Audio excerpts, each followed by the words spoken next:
Hello बेटा, I am audible? बेटा I am audible? सुन पा रहे हो ना? आई एम ऑडिबल, सुन पा रहे हो?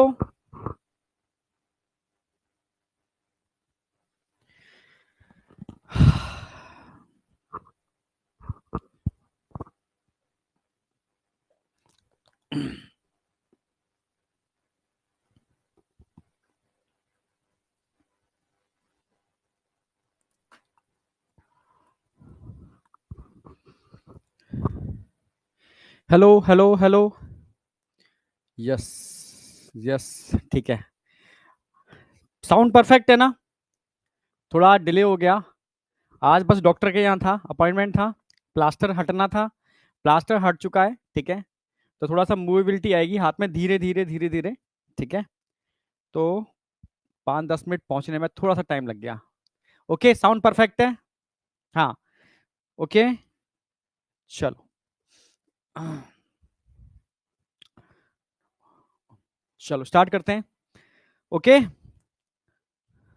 नो इशू, ठीक है। हेल्थ पहले से परफेक्ट है, बस हाथ लॉक लगा हुआ है, आगे ऊपर बैंड नहीं हो पा रहा, हल्का सा नीचे बैंड हो रहा है। तो ये लॉक फिजियोथेरेपी से उन्होंने कहा कुछ दिन होगी तो धीरे धीरे रिमूव होगा, ठीक है। और यहाँ पे थोड़ी सॉइलिंग है, वो चली जाएगी धीरे धीरे। हेल्थ एकदम परफेक्ट है इसके अलावा। Show the hand. Okay, hand बस ये है, हल्का सा उठा सकता हूँ मैं ऐसे, ठीक है। ये है, ये सॉइलिंग है अभी हल्की सी, ठीक है, पर ये चली जाएगी धीरे धीरे, ठीक है।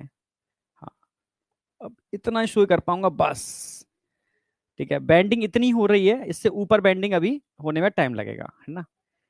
पर फिर भी हाँ, पहले से काफी इंप्रूवमेंट है। ओके, चलो ठीक है, तुम लोगों की विशेष हैं इसलिए इंप्रूवमेंट है, और जल्दी और बेटर होगा, ठीक है। चलो आज चैप्टर हम एंड करने वाले हैं रिप्रोडक्टिव हेल्थ, ठीक है। पूरा एंड करता हूं परफेक्टली, ठीक है। कल मैंने पूरी कॉन्ट्रासेप्टिव मेथड सारे करा दिए थे, क्विकली एक बार रिवाइज कराऊंगा, और क्विकली रिवाइज करा करके, ठीक है, इसमें 3 टॉपिक बचे हुए हैं, 3 टॉपिक को मैं खत्म करूंगा। पहला है MTP, medical termination of pregnancy. दूसरा है STD, सेक्चुअली ट्रांसमिटेड डिसीज, और यहां से 1 क्वेश्चन आना होता है, आप समझ रहे हो, 1 क्वेश्चन यहां से आना होता है, इनफर्टिलिटी। तो इसको मैं बहुत अच्छी तरीके से कराऊंगा, इनफर्टिलिटी ये भी अच्छी तरीके से कराऊंगा, ठीक है। बट एनसीईआरटी में इसका जरा सा दे रखा है, बट इसका प्रॉपर दे रखा है, क्योंकि यहां से क्वेश्चन आने की प्रोबेबिलिटी रहती है। यस बेटा, तुम लोगों की विशेष हैं इसलिए, ठीक है, इंप्रूवमेंट है, बेटर है। ओके, सोचो, अगर विशेष नहीं होती तो टूटना तो था ही, सीधा टूट जाता तो क्या होता, शायद पढ़ा भी नहीं पा रहा होता मैं, ठीक है। क्योंकि ये तो बिल्कुल टाइम लगेगा, 6 महीने लगेंगे प्रॉपर इसको मूव होने में, प्रॉपर अपनी ओरिजिनल पोजीशन आने में, समझ रहे हो। तो विशेष है तभी है, टूटना था तो उल्टा टूट गया, ठीक है, समझ रहे हो ना, सीधा काम करता रहेगा, इससे पढ़ाई में कोई दिक्कत ना है। तुम्हें क्या लगता है गिरना इतना मतलब कोई जानबूझ के गिरता है, ठीक है? आप बिलीव नहीं करोगे, ठीक है, 4-5 लाख तो सर्जरी के लगे हैं, ठीक है, कष्ट असहनीय अलग, ठीक है। 6 महीने तक ये हाथ के अंदर प्रॉपर मूवेबिलिटी नहीं होगी, तो कोई जानबूझ के थोड़ी ना गिरता है, ठीक है। अब प्रारब्ध में है चीजें, समय समय पर चीजें होती हैं, ठीक है। बस ये है कि आप सबकी मतलब जो भी होता है ना, आसपास जो एटमोस्फियर होता है, पॉजिटिव एटमोस्फियर, उनकी विशेष जहां पर बहुत बड़ा कोई घटना घटित होनी है, तो छोटी सी घटना घटित होकर रह जाती है, बस इतना अंतर होता है, ठीक है। तो अगर सीधा हाथ टूटने वाला होगा तो उल्टा टूट गया, ठीक है, बट ये है, ठीक है, ठीक है। हाँ, कुछ हो रहा है, अब क्या है, अब अब मैं क्या बताऊं, ठीक है। मैं इतना मानता हूं, जो है ठीक है, बस मेंटली इंसान सही रहे, फिजिकली थोड़ा बहुत तो तोड़ फोड़ होती रहे, कोई दिक्कत नहीं है, पर मन से, समझ रहे हो ना, सुकून थोड़ा होना चाहिए।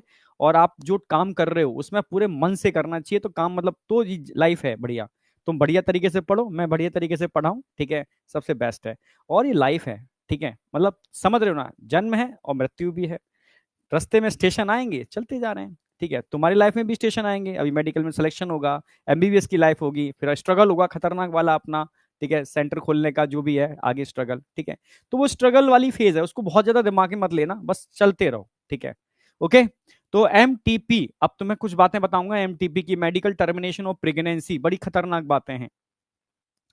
जान के भी तुम्हें एकदम हैरानी होगी, सर ऐसा होता है दुनिया के अंदर। यस। पहले इसको स्टार्ट करने से पहले पहले एक बार मैं क्विकली रिवीजन करा रहा हूं, ठीक है। सबसे पहले मैंने बात की थी नेचुरल मेथड। अगर नेचुरल मेथड की बात करते हैं तो सबसे पहले पीरियोडिक अब्स्टिनेंस बताया था, सेफ पीरियड बताया था। मैंने बताया था कि सेफ पीरियड, ठीक है, 10 से पहले और 17 के बाद ये सेफ पीरियड है। 10 से पहले और 17 के बाद ये सेफ पीरियड है, ठीक है। समझ गए ना मेरी बात? हाँ, ओके। 10 से पहले 17 के बाद ये सेफ पीरियड है, इसके बीच का क्रिटिकल पीरियड होता है जहां पर ओव्यूलेशन फर्टिलाइजेशन की प्रोबेबिलिटी बहुत ज्यादा होती है, पहली बात। दूसरा मैंने आपको बताया था, ठीक है, विथड्रॉ मेथड, वो तो आप जानते ही हो। तीसरा मैंने बताया था लैक्टेशनल एमेनोरिया। एमेनोरिया का मतलब है कि ड्यूरिंग लैक्टेशन पीरियड, ठीक है, पीआरएल का लेवल बढ़ा होता है और ये पीआरएल जीएनआरएच के सीक्रेशन को इनहिबिट करता है। जीएनआरएच का अगर सीक्रेशन इनहिबिट रहेगा, नहीं होगा, समझ रहे हो, तो ऑटोमेटिकली एलएच और एफएसएच का नहीं होगा, मेंस्ट्रुअल साइकिल रुक जाएगी। और अगर मेंस्ट्रुअल साइकिल रुकती है तो सभी कुछ रुक गया, ठीक है। इसी को बोलते हैं lactational amenorrhea. During lactation period, ठीक है, मेंस्ट्रुअल साइकिल का रुक जाना, ठीक है, लगभग 6 मंथ का time according to NCERT, but real life में ऐसा नहीं होता, समझे। बेल्ट तो मैं लगाने को कोशिश कर, मतलब डॉक्टर ने ही बोला है कि आज बेल्ट मत लगाना, आपको अनकंफर्ट फील होगा, आपको थोड़ा पेन भी होगा, पर नहीं लगाओगे तो बेटर है, ठीक है।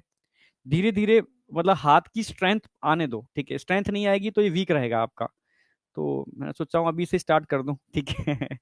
अभी सेकंड क्लास होगी बड़ी वाली, आज यूट्यूब की क्लास है, ठीक है। एक्सक्रीटरी सिस्टम वन शॉट में करा रहा हूँ, 2 से ढाई घंटे में पूरा एक्सक्रीटरी सिस्टम। किसी को रिवीजन करना है तो आप वहां से कर सकते हो, बहुत प्यारे वे में करा दूंगा, ठीक है। वहां पर मैं बेल्ट लगाऊंगा, नो डाउट, ठीक है। अभी थोड़ा सा, सही कह रहे हो, चलो खैर कोई नहीं, ठीक है, लगाते हैं थोड़ी देर में, ठीक है। यहां तक कोई डाउट है? नहीं होगा। अब मैं एमटीपी की बात, हाँ हाँ सॉरी, पहले कर दूं पूरा। अब मैं बात करता हूँ बैरियर मेथड। तो बैरियर मेथड में तो कुछ है ही नहीं। बैरियर मेथड में मैंने दो चीजें बताई थी, ठीक है। कॉन्डोम और फीमेल कॉन्डोम, फेमिडोम, ठीक है, और वॉल क्या नाम है, ठीक है, सर्विकल कैप, ठीक है, और डायफ्राम। तो ये एक तरीके से बैरियर का मतलब है इंटरेक्शन को रोकते हैं, गैमीट के इंटरेक्शन को आपस में रोकते हैं, ठीक है। जिसमें मैंने बताया था एसटीडी और एचआईवी से प्रोटेक्शन में, ठीक है, किसका रोल होता है? Only only only only this, ठीक है, दिस वन। तो किसी और कोई भी मेथड ऐसा नहीं है जो एचआईवी और एसटीडी से आपको प्रोटेक्ट करने में कैपेबल है। ये आया हुआ क्वेश्चन है, ठीक है, ओके। इसके बाद हमने बात की थी बैरियर के बाद केमिकल मेथड, स्पर्मिसाइडल होते हैं। फिर मैंने बात की थी, अब सबसे इंपॉर्टेंट बात, intra uterine device. Intra uterine device मैंने बताया था, 4 पॉइंट बताए थे, उनको कभी मत भूलना। ऐसे युक्तियां, ऐसी डिवाइस जिनको यूट्रस में इंप्लांट किया जाता है। क्या सेल्फ इंप्लांट कर सकते हो? नो। इसके लिए किसकी रिक्वायरमेंट होगी? एक मेडिकल मतलब एक्सपर्ट की रिक्वायरमेंट होगी, चाहे वो डॉक्टर हो या वो नर्स हो, ठीक है, पहला।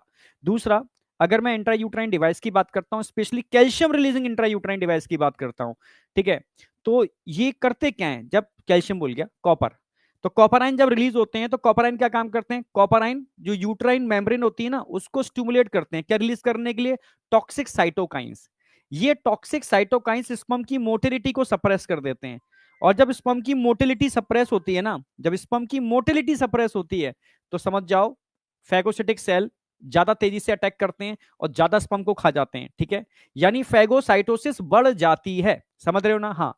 जब स्पर्म की मोटिलिटी सप्रेस होगी टॉक्सिक साइटोकाइन की वजह से, और टॉक्सिक साइटोकाइन को रिलीज करने के लिए कौन रिस्पॉन्सिबल है? टॉक्सिक साइटोकाइन को रिलीज करने के लिए कॉपर आइन रिस्पॉन्सिबल होते हैं, जो कॉपर रिलीजिंग डिवाइस से निकलते हैं। क्लियर है? हाँ, तो इस तरीके से कहीं ना कहीं फैगोसिटिक नेचर बढ़ जाता है, और ये टॉक्सिक साइटोकाइन या कॉपर आइन गैमीट के फर्टिलाइजिंग एबिलिटी को भी घटा देते हैं। ये तो कॉपर रिलीजिंग डिवाइस हो गए, ठीक है। तो इसमें मैंने बताया भी था सेकंड पॉइंट के अंदर, ठीक है। तो कॉपर रिलीजिंग डिवाइस, ठीक है, किस तरीके से गैमीट के फर्टिलाइजिंग एबिलिटी को घटा देते हैं। फिर मैंने ये भी कहा था थर्ड पॉइंट, कि अगर इंडिया के अंदर दो बच्चों के बीच में गैप रखना है तो सबसे ज्यादा एक्सेप्टेबल मेथड यही है, दो बच्चों के बीच में गैप रखने के लिए, ठीक है, या प्रेगनेंसी को डिले करने के लिए। एक और मैंने आपको बताया था, ठीक, अगर आपसे कहा जाए कि फीमेल्स के द्वारा पूरी इंडिया के अंदर सबसे ज्यादा एक्सेप्टेबल मेथड कौन सा है, तो इंट्रा यूट्राइन डिवाइस, ठीक है, इंडिया के अंदर, ठीक है। तो 4 पॉइंट मत भूलना, ठीक है। 4 पॉइंट के बाद मैंने बताया था बेटा कौन कौन सी डिवाइस पढ़नी है आपको। एक तो इनर्ट डिवाइस या non medicated device, Lippes loop, ठीक है। दूसरा मैंने कॉपर आइन रिलीजिंग डिवाइस बताए थे। तीसरा मैंने हार्मोन रिलीजिंग डिवाइस बताए थे, ठीक है। तो लिपिस लूप की मैं बात करता हूं, ठीक है। ये एक तरीके से लूप लाइक स्ट्रक्चर्स होते हैं, छोटे छोटे, ठीक है। ये ठीक है, स्टेनलेस स्टील के भी होते हैं, पॉलीमर्स भी होते हैं, उनके भी होते हैं, यूट्रस में डाल दिए जाते हैं। तो यूट्राइन मेम्ब्रेन को अनकैपेबल बनाते हैं, मतलब इम्प्लांटेशन के, समझ रहे हो? हाँ, आप समझ, एक तरीके से इम्प्लांटेशन को प्रिवेंट करते हैं। बट एग्जैक्ट मैकेनिज्म अभी किसी भी बुक में मेंशन नहीं है, इसलिए वो लिखते हैं कि एग्जैक्ट, मतलब बुक में ही लिखा हुआ है, स्टैंडर्ड इंटरनेशनल बुक में भी लिखा हुआ है कि एग्जैक्ट मैकेनिज्म अभी इसकी अनक्लियर्ड है। ठीक है। हाँ, कॉपर आयन मैंने बता दिए, लगभग 50 माइक्रोग्राम पर डे चाहिए होते हैं, उसके हिसाब से कॉपर लोड कर दो तो वो टॉक्सिक साइटोकाइन को रिलीज कराता है। और टॉक्सिक साइटोकाइन की अगर बात की जाती है तो टॉक्सिक साइटोकाइंस स्पर्म की मोटिलिटी को सप्रेस कर देते हैं और फर्टिलाइजिंग एबिलिटी को सप्रेस कर देते हैं। ठीक है, तभी तो मैंने कहा था कि कॉपर रिलीजिंग आइन, ठीक है, कॉपर रिलीजिंग, ठीक है, इंट्रायूट्राइन डिवाइस अगर 72 घंटे के अनप्रोटेक्टेड सेक्स के 72 घंटे के अंदर इंप्लांट कर दिए जाएं तो इमरजेंसी कॉन्ट्रासेप्टिव की तरह भी वर्क करते हैं। ठीक है, तो ये ध्यान रखना है आपको।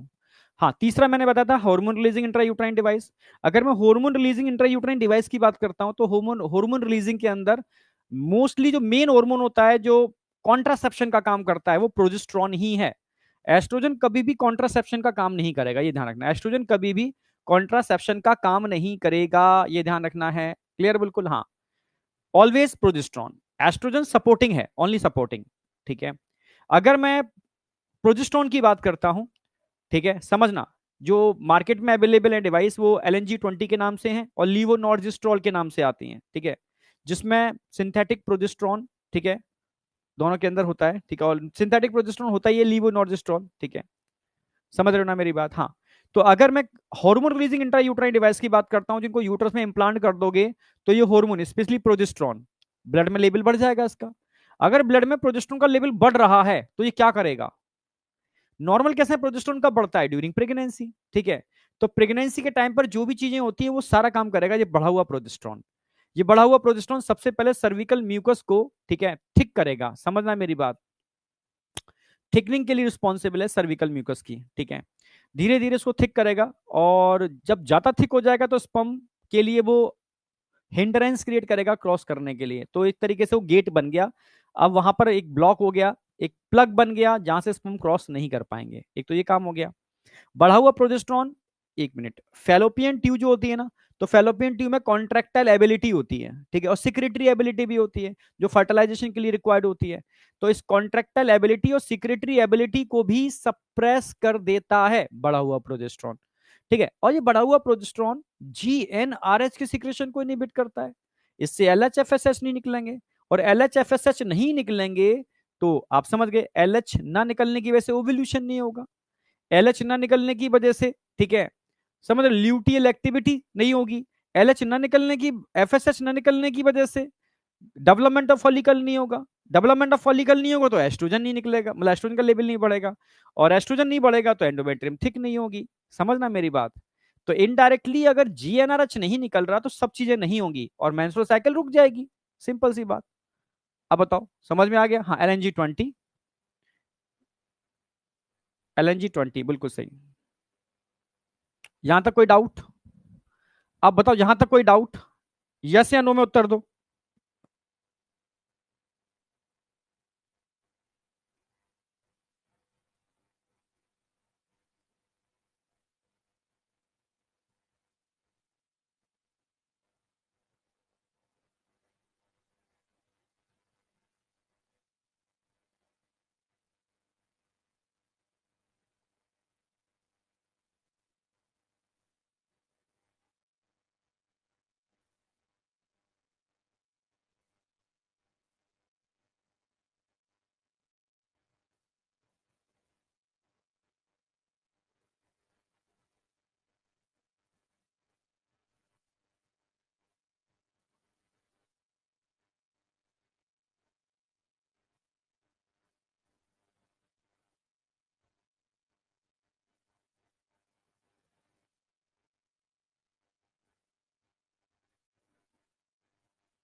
थोड़ा सा अनकंफर्ट हो रहा था, मैंने पहन ही लिया है ना, चलो कोई नहीं,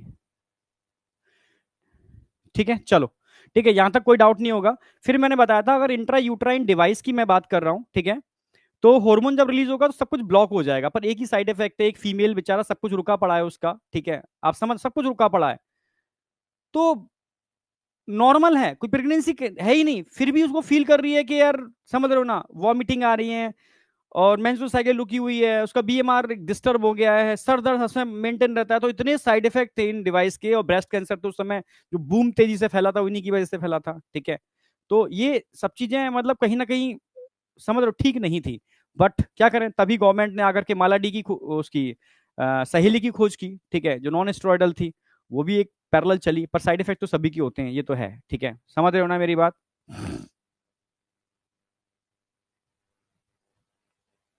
क्या कहना चाह रहा है?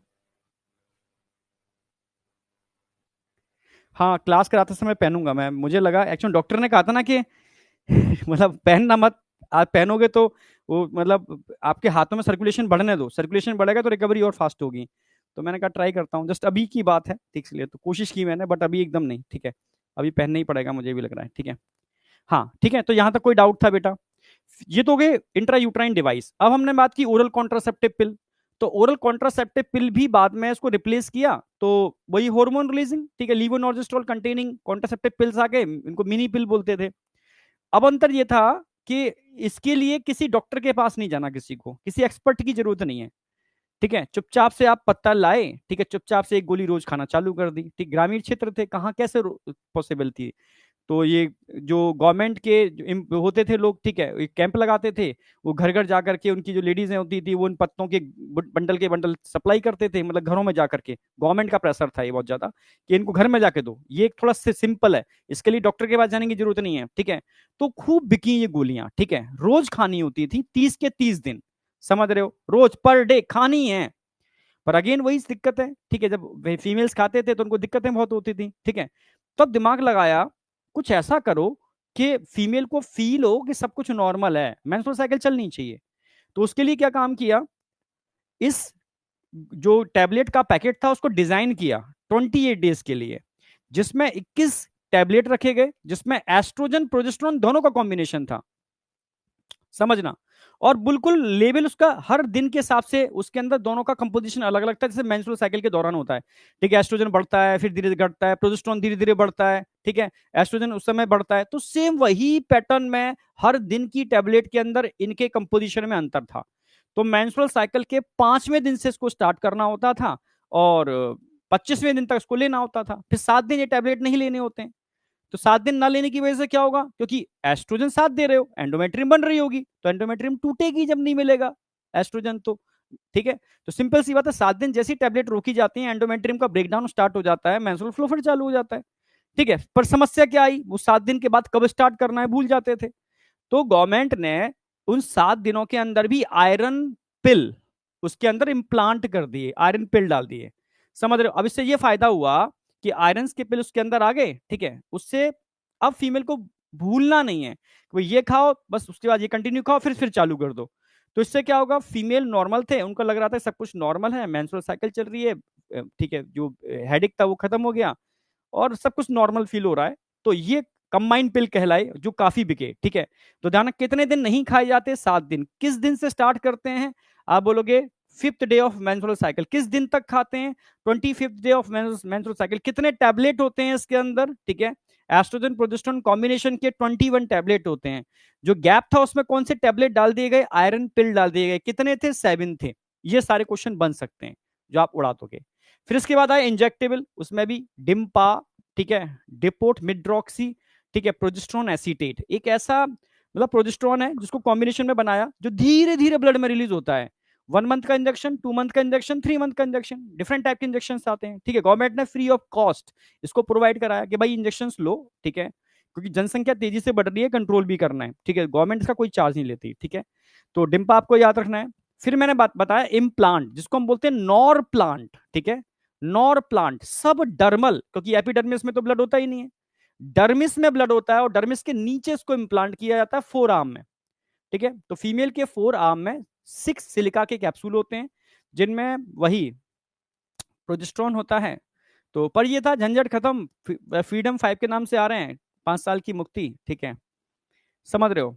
और पर साइड इफेक्ट तो सबके हैं। पर अगर मैं फेलियर रेट पूछूं तो इम्प्लांट, जिसको हम नॉर प्लांट बोल रहे हैं, इसका फेलियर रेट पॉइंट्स के अंदर है, यानी सबसे ज्यादा मतलब सक्सेसफुल यही है, पर साइड इफेक्ट तो हैं भाई सबके, ठीक है। चलो फिर इसके बाद हमने बात की थी इमरजेंसी कॉन्ट्रासेप्टिव। तो इमरजेंसी कॉन्ट्रासेप्टिव में मैंने बताया, पहला तो आप कॉपर रिलीजिंग इंट्रायूट्राइन डिवाइस को भी आप इमरजेंसी कॉन्ट्रासेप्टिव की तरफ यूज कर सकते हो 72 घंटे के अंदर अगर इम्प्लांट करा दिया तो, या प्रोजेस्टेरोन एस्ट्रोजन का लेवल 72 घंटे के अंदर अचानक से बढ़ा दो। अगर प्रोजेस्टेरोन एस्ट्रोजन का लेवल तेजी से बढ़ा दिया, ठीक है, तो नेचुरल प्रोजेस्टेरोन एस्ट्रोजन निकल रहा था ना, उसका सीक्रेशन सप्रेस हो जाएगा, एबॉर्शन हो जाएगा, मतलब एक तरीके से इमरजेंसी कॉन्ट्रासेप्शन का काम हो जाएगा। हाँ, इससे भी काम नहीं बन रहा तो मैंने बताया था एक जर्मन टैबलेट आती है RU486, ठीक है, मिफीपेरिस्ट्रॉन, एंटी प्रोजेस्टेरोन एक्टिविटी रखती है, ठीक है, एबॉर्शन में भी, और ये मतलब समझ रहे हो ना, मॉर्निंग आफ्टर पिल बोलते हैं उसको, ठीक है, उसको यूज करते हैं, आईपीएल के नाम से आती है। समझ गए होगे ना मेरी बात? हाँ, यहां तक कोई डाउट इमरजेंसी कॉन्ट्रासेप्टिव तक, ठीक है। फिर हमने बात की टेम्परेरी हो गए, परमानेंट की बात करते हैं। परमानेंट में दो ही है, गवर्नमेंट उसको फ्री ऑफ कॉस्ट करती है, ठीक है, वासेक्टोमी एंड ट्यूबेक्टोमी। समझना मेरी बात, वासेक्टोमी में वास डिफरेंस को कट करके पहले टिल्ट किया जाता है, बाइंड किया जाता है, फिर कट किया जाता है, और ट्यूबेक्टोमी में फैलोपिन को कट करके टिल्ट किया जाता है। वासेक्टोमी इमीडिएटली इफेक्टिव नहीं होती, ट्यूबेक्टोमी इमीडिएटली इफेक्टिव होती है। वासेक्टोमी में इरेक्शन और पेनिस में कोई दिक्कत नहीं आती, इंसेमी समझ रहे हो, और सीमेन के निकलने में कोई दिक्कत नहीं आती, पर सीमेन विदाउट स्पर्म होंगे, ये ध्यान रखना, ठीक है। मेंस्ट्रुअल उधर फीमेल के अंदर मेंस्ट्रुअल साइकिल में कोई दिक्कत नहीं आती, तो सब कुछ नॉर्मल है, कहीं कोई दिक्कत नहीं है, बस गैमीट निकल रहे हैं पर आपस में फ्यूज नहीं कर रहे, बीच में एक खाई बना दी गई, बैरियर बना दिया गया, बस। समझ में आ गया? तो वासेक्टोमी, ट्यूबेक्टोमी, और इसके बाद हमने बात की थी लास्ट, अब करेंगे MTP, medical termination of pregnancy. ये एनसीईआरटी की 4 पॉइंट मैंने लिखे हैं जिनमें बहुत क्वेश्चन आता है। तो एक तो बात आती है कि MTP है क्या, ठीक है, मेडिकल टर्मिनेशन ऑफ प्रेगनेंसी, समझ रहे हो, यानी एक तरीके से मेडिकल की, ठीक है, टर्मिनोलॉजी के अंदर आप मतलब मेडिकल टर्मिनोलॉजी है जिसमें आप टर्मिनेशन ऑफ प्रेगनेंसी कर रहे हो मेडिकली। एक तो एबॉर्शन हो गया, ठीक है, एक आप मेडिकली प्रेगनेंसी को, या सिंपल सी बात है, इंटेंशनली, जानबूझ के, इंटेंशनली जानबूझ के, ठीक है, आप मेडिकली इंस्ट्रूमेंटेशन के द्वारा आप एबॉर्शन करा रहे हो, ठीक है, इसी को बोलते हैं MTP, medical termination of pregnancy. और तुम्हें जान के मतलब ताज्जुब हो सकता है, ठीक है, डेटा अगर ऐसा एनसीईआरटी का है तो रियल में तो बहुत खतरनाक डेटा होगा। 40 से 50 मिलियन MTP, मैं समझ रहा हूं, मैं 1-2 लाख की बात नहीं कर रहा, 40-50 लाख की भी बात नहीं कर रहा, 40 से 50 मिलियन MTP एक साल में होती हैं। समझ रहे हो? अगर सोचो ये MTP ना हो रही हो तो मतलब दुनिया की जो ग्रोथ है ना वो और कहां हो। ऐसा नहीं कि MTP ग्रोथ कंट्रोल करने का कोई मेथड है ना, ये ऑटोमेटिकली हो रही हैं, ऑटोमेटिकली हो रही हैं भाई। मैंने कहा रेप केस हो गए तो MTP हो रही है, ठीक है, कोई कॉन्ट्रासेप्टिव डिवाइस फेल हो गई तो MTP लोग कराते हैं, ठीक है, बेबी अचानक से कंसीव कर लिया, ठीक है, नहीं चाहते थे, MTP कराने पड़ेगी, ठीक, गलतियां हो जाती हैं, ठीक है, समझ रहे हो, MTP कराने पड़ेगी।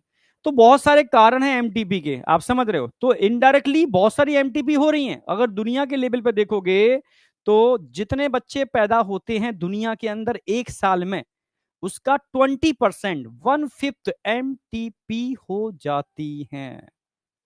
सोचो, MTP 1/5, समझ रहे हो, 45 से 50 मिलियन MTP हर साल हो रही हैं। इंडिया की बात नहीं कर रहा, दुनिया की बात कर रहा हूं अभी मैं, ठीक है। जो बेबी कंसीव होते हैं उनका 20%, 1/5 पार्ट होता है। ये बहुत इंपॉर्टेंट लाइन है, ये काफी इंपॉर्टेंट लाइन है जो आपको ध्यान रखनी है। नियरली 45 से 50 million MTPs are performed in a year all over the world. समझ रहे हो, वर्ड की बात चल रही है। जो टोटल कंसीव जितनी भी होती है ना, उनका 1/5 होता है, जितनी कंसीव प्रेगनेंसी होती है उनका 1/5, यानी जितने बच्चे पैदा, समझ रहे हो, उसका 1/5 अकेला यही है, MTP, medical termination of pregnancy. वो तो टेक्नोलॉजी अब आ गई है, नहीं पहले के टाइम पर तो एबॉर्शन जब होते थे तो माँ की डेथ होने की प्रोबेबिलिटी बहुत ज्यादा होती थी। जैसे लोगों को पता तो होता नहीं था एबॉर्शन कराना है, एबॉर्शन के लिए स्पेशल मेडिकल प्रैक्टिशनर की मतलब दाई माँ के थ्रू करा देते थे। स्कैल्पल मेथड होते थे कि बच्चा बड़ा हो गया है तो पहले बच्चे को, समझ रहे हो ना, मारा जाता था, फिर टुकड़े टुकड़े करके निकाले जाते थे, उसका पैर खींच के निकाल लिए, फिर उसका समझ रहे हो, हाथ खींच के निकाले तोड़ करके, बॉडी के एक पार्ट को कलछुली से तोड़ तोड़ कर निकाल रहे हैं, इस तरीके से होता था। और जब बच्चा बड़ा हो जाता था उसका और मदर का कॉम्बिनेशन प्लेसेंटा बहुत स्ट्रांग हो जाता था, तो एक एक मानो एक तरीके से ऐसे स्कैल्पल आते थे, स्कैल्पल मेथड कहते थे, खरुच खरुच के निकालते थे, जिस वजह से फीमेल के अंदर ब्लीडिंग बहुत ज्यादा हो जाती थी यूट्रस से और डेथ हो जाती थी।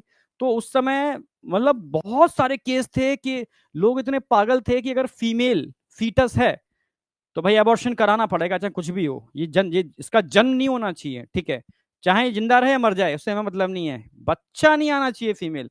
ये एक जमाना था, ठीक है, जब एक वो नाटक भी आता था, इस देश ना आना मेरी लाड़ो, ठीक है, उस समय मतलब, और राजस्थान के अंदर प्रथा बड़ी खतरनाक थी, उस नाटक में भी दिखाया है, ठीक है, रियल में भी ऐसा था, ठीक है, क्योंकि कई मैंने पूछा मैंने बच्चों से, जो क्योंकि उस समय हम कोटा में भी थे और बहुत लोगों से डिस्कस भी करते थे, ठीक है, तो लोग कहते थे हाँ भाई राजस्थान के अंदर तो बहुत टाइटनेस थी, और तुम भी राजस्थान में कई बच्चे होंगे जिनको पता होगा कि हाँ उस समय वास्तव में ऐसा होता था, ठीक है, मतलब मेल डोमिनेंसी बहुत ज्यादा थी, समझ रहे हो।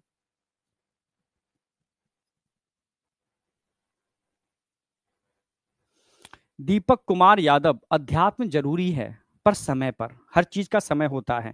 बात बात दीपक लिखता है कि हाँ अध्यात्म जरूरी है, मैं भी मानता हूँ, ठीक है, आप किसी भी रिलीजन को बिलोंग करते हो एक समय के बाद वो जरूरी है, पर वहां तक पहुंचने के लिए पहले आपको अपनी पोटेंशियल एनर्जी, यानी अभी समय आपका कुछ बड़ा करने का है, ध्यान रखना।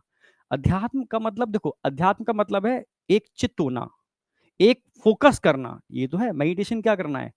अगर मैं आपको पढ़ाने में मेडिटेट करता हूं यानी भूल जाता हूं, मेरे आसपास नगाड़े बज रहे हैं, मैं इतनी शिद्दत से पढ़ा रहा हूं आपको, मैं भूल गया सब कुछ, मेरे हाथ में दर्द हो रहा है भूल गया मैं, तो ये मेडिटेशन है। मैं मुझे पता है कि मेरी ब्रीदिंग किस तरीके से हो रही है, मैं खड़ा हूं मेरा पोस्चर मुझे पता है, मैं अवेयर हूं, तो ये तो मेडिटेशन है, ठीक है, आप समझ रहे हो। तो अभी आपके सामने जो अध्यात्म है वो है नीट का एग्जाम पूरा फोकस करके मेडिटेट करके निकालना। नीट का एग्जाम निकालने के बाद, ठीक है, अगर आप अध्यात्म में, जैसे बच्चा बार बार लिख रहा है, वो यादव है, क्या नाम है बच्चे का, ठीक है, कि बहुत जरूरी है, तो मैं तुझसे ये कहूंगा अभी क्या जरूरी है, समय किस चीज के लिए है, समय है कुछ बड़ा करने का, समय एक बड़ा डॉक्टर बनने का, समय है दुनिया की सेवा करने का, ठीक है, अगर तुम वास्तव में आध्यात्मिक जाना चाहते हो, ठीक है, समय है, अगर मौका मिले, ठीक है, तो आप पैरेलल अर्निंग भी करो, ठीक है, मैं ये नहीं कह रहा, पैसा कमाना गलत नहीं होता, ठीक है, उस पैसे को गलत डायरेक्शन में लगाना, ठीक है, शराब पी रहे हो, उड़ा रहे हो उधर उधर, गंदे कामों में यूज कर रहे हो, ये गलत है।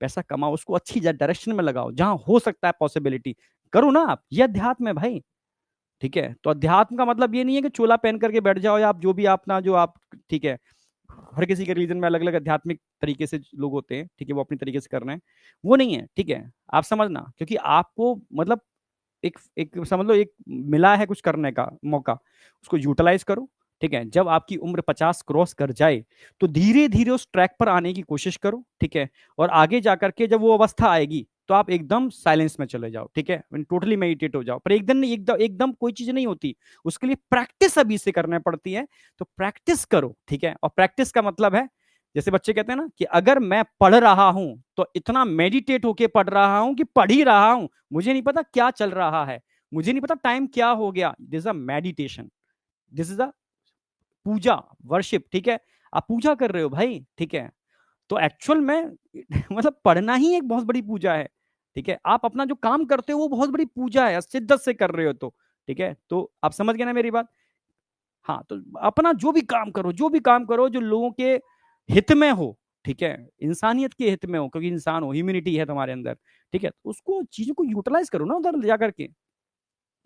तभी मैं कहता हूं कि आपका डॉक्टर बनना बहुत जरूरी है, बहुत गंदगी है इस फील्ड के अंदर, सफाई करना बहुत जरूरी है, उसमें आप लोगों का इन्वॉल्वमेंट बहुत जरूरी है, ठीक है, तो समझ में आया, गंदगी है, पर आप सोचो कि मैं अध्यात्म में चला जाऊंगा तो गंदगी साफ हो जाएगी ना, गंदगी और बढ़ जाएगी, आपको जाना पड़ेगा वहां पर, तो ये भी अध्यात्मी है उस गंदगी को साफ करने के लिए, ठीक है, और सबसे ज्यादा गंदगी मेडिकल फील्ड में है, बहुत गंदगी है, बहुत ज्यादा गंदगी है, मैं एक्सप्लेन नहीं कर सकता, इतनी गंदगी है, तो उसमें आप लोगों को जाना पड़ेगा। चलो, ठीक है, उसमें इन्वॉल्व होना पड़ेगा। राक्षस बन चुके हैं डॉक्टर, राक्षस, ठीक है, रिप्लेस करना पड़ेगा आप लोगों को, ठीक है, वो है असली अध्यात्म, ठीक है। तो समझ में आ गया। तो स्कैल्पल मेथड जो था उसमें मदर के यूट्रस से बच्चे को खुरुच खुरुच के निकाला जाता था, जिससे ब्लीडिंग की वजह से उसकी डेथ हो जाती थी। बट आगे जाके टेक्नोलॉजी बढ़ी, ठीक है, टेक्नोलॉजी बढ़ी तो अब आज के डेट में तो आर यू, ठीक है, ये मिफीपेरिस्टोन सबसे ज्यादा 486 मिफीपेरिस्टोन सबसे ज्यादा यूज होती है एबॉर्शन के अंदर, ठीक है। वैक्यूम मेथड होता है, एक वैक्यूम मशीन लगा देते हैं, बच्चे को टुकड़े करते हैं, फिर वैक्यूम से खींच लेते हैं उसको। भाई इतनी खतरनाक तरीके से मतलब एबॉर्शन होते थे उस जमा टाइम पर कि आप सुन लोगे तो समझ ना, धज्जियां उड़ जाएंगी दिमाग की, ठीक है। और डॉक्टर ही करते थे, कोई बाहर का नहीं था, ठीक है। जब उनको एक सूटकेस में पैसे मिल जाते थे तो, पर कोई डॉक्टर मतलब पैसा है इनके पास, समझ रहे हो, सुकून नहीं है, शांति नहीं है, खुशी नहीं है, समझ रहे हो, वो बेकार है, जीरो है, सब कुछ जीरो है, ठीक है। लोग पैसा किस लिए कमाते हैं? सुकून के लिए, सुकून आराम के लिए, पर एक्चुअल में वही नहीं मिलता और सब मिल जाता है, ठीक है। इसलिए मैं जो करना शिद्दत से करना, पैसा भी आएगा, ठीक है, उसको सही डायरेक्शन में यूटिलाइज करना है तो वहां भी करो, ठीक है। पहले अपने को इंप्रूव करो, अपनी फैमिली को इंप्रूव करो, ठीक है, फिर अपने आसपास के एटमोसफियर को इंप्रूव करो, फिर दुनिया को अपनी सबको इंप्रूव करो, ठीक है। इसलिए मैं ये कह रहा हूँ कि एकदम ध्यान का मतलब साइंस में बढ़ जाना, ठीक है। और मेडिटेशन हर समय हर किसी को करना चाहिए। ये आपकी पोटेंशियल एनर्जी को बढ़ाता है, आपके ब्रेन की कैपेबिलिटी को बढ़ाता है, ठीक है, आपके न्यूरॉन को एक्टिवेट करता है, आपकी थर्ड आई पीनियल ग्लैंड को एक्टिवेट करता है, ठीक है। आपके कह सकते हो इंटरनल जो एनर्जी का सोर्स है उसको बढ़ाता है, आपकी वर्क कैपेसिटी को बढ़ाता है, ठीक है। तो वो करो, जैसे बच्चा बार बार लिख रहा है, समझ रहे हो। हाँ, जो भी आप करो पर बोलो मत, ये अपने मन में रखो, जो बच्चा लिख रहा है ना। अच्छा, रोहित यादव, हाँ बेटा लिखो मत, ठीक है। ये कमिटमेंट अपना अपने से करो, ठीक है, और जब भी करो किसी को मत बताओ। जब आप बताओगे तो वो पोटेंशियल एनर्जी आपकी डाउन हो जाएगी, ठीक है, वो होगा नहीं फिर उतना उतनी शिद्दत से। अपने अंदर रखो, अपनी नोटबुक में लिखो, जहां लिखना है कि मुझे ये करना है, ये मेरा गोल है, मेरा टारगेट है, ठीक है। तो देखो, तुम क्या, तुम्हारे आसपास के लोग तुम्हारे काम के अंदर ऑटोमेटिकली शिद्दत से जुड़ जाएंगे, वो काम हो जाएगा मतलब इम्पॉसिबल होते हुए हो जाएगा। पर आपकी इंटेंशन अगर सही है, ठीक है, आपका देह सही है, आपका टारगेट सही है, आप सही जगह एनर्जी लगा रहे हो, तो कोई दुनिया की ताकत नहीं है आपको रोक ले, ठीक है। चलो, ठीक है। तो एक समस्या क्या है, जैसे मैंने बताया, इस देश ना आना मेरी लाड़ो, ठीक है। तो लोग क्या करते थे कि बहुत ज्यादा फीमेल फीटिसाइड के केस बढ़ रहे थे, तो गवर्नमेंट ने क्या काम किया कि इस चीज को लीगली किया। लीगली का मतलब क्या है, जैसे अगर किसी गर्ल्स के संग कुछ गलत हो जाता है और बेबी कंसीव हो जाता है तो वो अबॉर्ट करा सकती है, जबरदस्ती उसको कंसीव नहीं करना, वो अबॉर्ट करा सकती है। कोई कपल है, ठीक है, अभी इतना नहीं कैपेबल कि उस बच्चे को सर्वाइव कर ले, ठीक है, हो गया, या कोई कॉन्ट्रासेप्टिव डिवाइस फेल हो गई, ठीक है, एबॉर्शन करा सकते हैं। या मदर कमजोर है, वो बेबी को कंसीव नहीं कर सकती, या बेबी एबनॉर्मल है, तो आप एबॉर्शन करा सकते हो। तो गवर्नमेंट ने कहा इसको लीगलाइज करते हैं। लीगलाइज का मतलब है जहां जरूरी है वहां एबॉर्शन होगा, जहां जरूरी नहीं है और फिर भी लोग फीमेल सेक्स को आइडेंटिफाई करके एबॉर्शन कराते हैं तो उनको तगड़ा पनिशमेंट मिलेगा, तो उसको लीगलाइज करना जरूरी था। लीगलाइज, लीगल समझ तो लीगल, ठीक है। इसका पर्टिकुलर एक्ट बनाया, इस एक्ट के अकॉर्डिंग इस तरीके से, ठीक है, इसको लीगलाइज किया। अब क्वेश्चन आता है लीगलाइज कब किया इसको? 1971 में इसको लीगलाइज किया, ठीक है। तो इस टेक्निक को लीगलाइज हमने किया था 1971 में, ठीक है। अब उसमें यह भी प्राविधान रखा गया कि ये सेफ कब तक है। भाई आपको अगर कोई चीज पता करनी है, बच्चा एबनॉर्मल है क्या है, तो पहले के 3 महीने के अंदर सब कुछ पता कर लो, जो पता करना है पहले के 3 महीने में, क्योंकि 3 महीने बाद पता करोगे तो मदर के लिए रिस्क बढ़ जाएगा उस समय के हिसाब से। अब तो टेक्नोलॉजी बढ़ गई है, ठीक है। तो ये सेफ कब तक है? Safe during the first trimester, पहले 3 महीने, समझना, up to 12 week of the pregnancy. आप समझ रहे हो, up to 12 week of the pregnancy, clear है बिल्कुल, हाँ, up to 12 weeks of the pregnancy, समझ में आया? यस, ये सेफ है। इसके बाद जैसे जैसे प्लेसेंटा बड़ा होता चला जाता है ना, तो मदर और फीटस के बीच में जो कनेक्शन है बहुत स्ट्रांग होता चला जाता है, और कनेक्शन जितना स्ट्रांग होता चला जाएगा ना, फिर जब उनको तोड़ोगे तो ब्लीडिंग उतनी ज्यादा होगी, मदर की डेथ की प्रोबेबिलिटी उतनी ज्यादा बढ़ जाती है। समझ में आया नहीं आया? ठीक है, तो ये जो मैं अंडरलाइन कर रहा हूं बस यही पॉइंट्स, इन्हीं से क्वेश्चन बनते हैं और कोई क्वेश्चन नहीं बनेगा, ठीक है। अब एनसीईआरटी, नई एनसीईआरटी आई थी तो उसने ये कुछ पॉइंट ऐड किए थे। उसमें एक तो पूछा जाएगा कौन से एक्ट के अकॉर्डिंग, लेटेस्ट एक एक्ट आया लीगली किया तो एक पहले लीगली तो कर लिया था 1971 में, फिर बाद में लेटेस्ट उसका अपडेट किया है उसको, क्योंकि टेक्नोलॉजी बढ़ चुकी है। आज की डेट में फर्स्ट ट्राइमेस्टर ही नहीं, आप सेकंड ट्राइमेस्टर में भी अबॉर्शन करा सकते हो, गवर्नमेंट ने टेक्नोलॉजी बढ़ा दी है। तो अभी लेटेस्ट अपडेट किया है इन्होंने, ठीक है, गवर्नमेंट ने। तो उसके अकॉर्डिंग 2017 17 अमेंडमेंट एक्ट 2017 ये पूछेगा, ठीक है। मेडिकल टर्मिनेशन ऑफ प्रेगनेंसी का जो एक्ट आया है 2017 में आया, बस एक ये लाइन ध्यान रखनी है। ये आएगा, क्वेश्चन आया नहीं अभी तक, लेटेस्ट न्यू एनसीईआरटी में एड ऑन हो गया है, क्वेश्चन नहीं आया, आएगा। वेरी वेरी वेरी इंपॉर्टेंट, ठीक है, आएगा। क्लियर है? तो ये एक्ट ध्यान रखना है आपको। अब कंडीशन बताइए कि अगर मदर इनकैपेबल है उस बच्चे को कंसीव करने के लिए, एबॉर्शन हो सकता है, ठीक है। पहले ट्राइमेस्टर तो चलो, सेकंड, एक मिनट,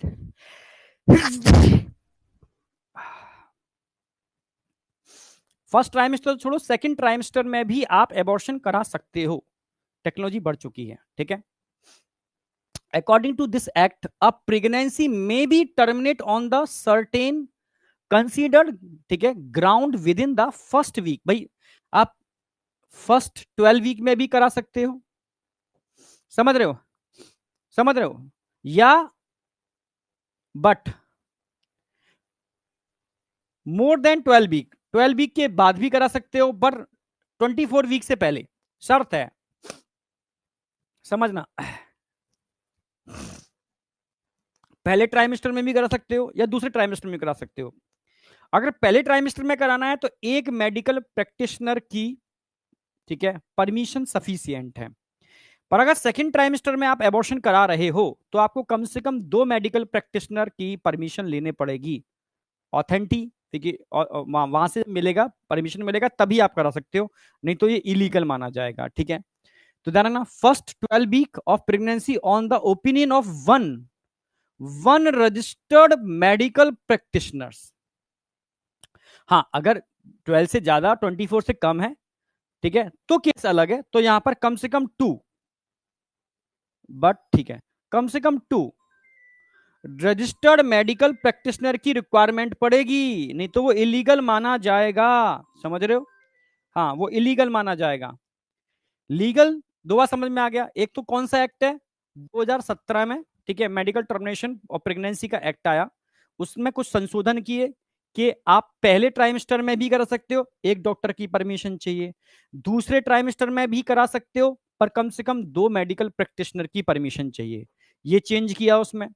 और कंडीशंस भी लिखी होनी चाहिए, क्यों करा रहे हो, कारण क्या है, कारण क्या है, मदर की तरफ से कोई कारण है या बच्चे की तरफ से कोई कारण है, ये पता करना होगा, ठीक है, ठीक है। तो समझना, condition of the pregnancy would involve risk to the life of the pregnant women, ठीक है, जैसे, ठीक है, कोई या, ठीक है, ग्रेव इंजरी, फिजिकल या कोई मेंटल हेल्थ हो गई, ठीक है, समझना मेरी बात, समझना मेरी बात, कोई इंजरी हो गई, एक्सीडेंटल केस हो गया, अबॉर्शन करा सकते हो, मेंटल इश्यू आ गया, बच्चे को कंसीव नहीं कर पाएगी, तो कराना पड़ेगा आपको अबॉर्शन, कोई तरीका ही नहीं है। हाँ, अगर रिस्क बच्चे को है, ठीक है, जो चाइल्ड बॉर्न हो रहा है, ठीक है, उसको रिस्क है, समझ रहे हो, would suffer from the such physical और मेंटल ठीक है, एबनॉर्मलिटीज, फिजिकल और मेंटल एबनॉर्मलिटीज से वो कहीं ना कहीं ग्रसित है, बच्चा एबनॉर्मल है, आप एबॉर्शन करा सकते हो, समझ में आ गया। तो एबॉर्शन मदर की तरफ से भी हो सकता है, मदर को रिस्क है, एबॉर्शन अगर बच्चे को रिस्क है तो भी हो सकता है, ठीक है। एबॉर्शन पहले ट्राइमेस्टर में भी हो सकता है, दूसरे ट्राइमेस्टर में भी हो सकता है। पहले ट्राइमेस्टर में एबॉर्शन के लिए एक डॉक्टर की परमिशन, दूसरे ट्राइमेस्टर में एबॉर्शन के लिए 2 डॉक्टर की परमिशन। और एक्ट कब आया 2017 में, लीगली कब किया 1971 में। अब बताओ, इससे बाहर क्वेश्चन नहीं आएगा, मैंने सारी बातें बता दी, यहां तक कोई डाउट।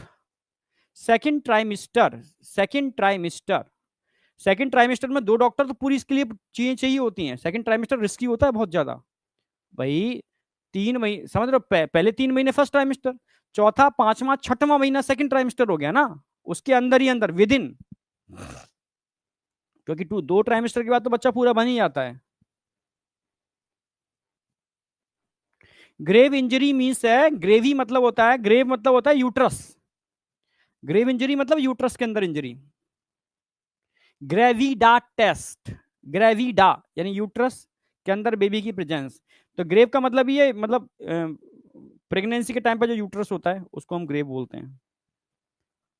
बताओ यहां तक कोई डाउट? एमटीपी।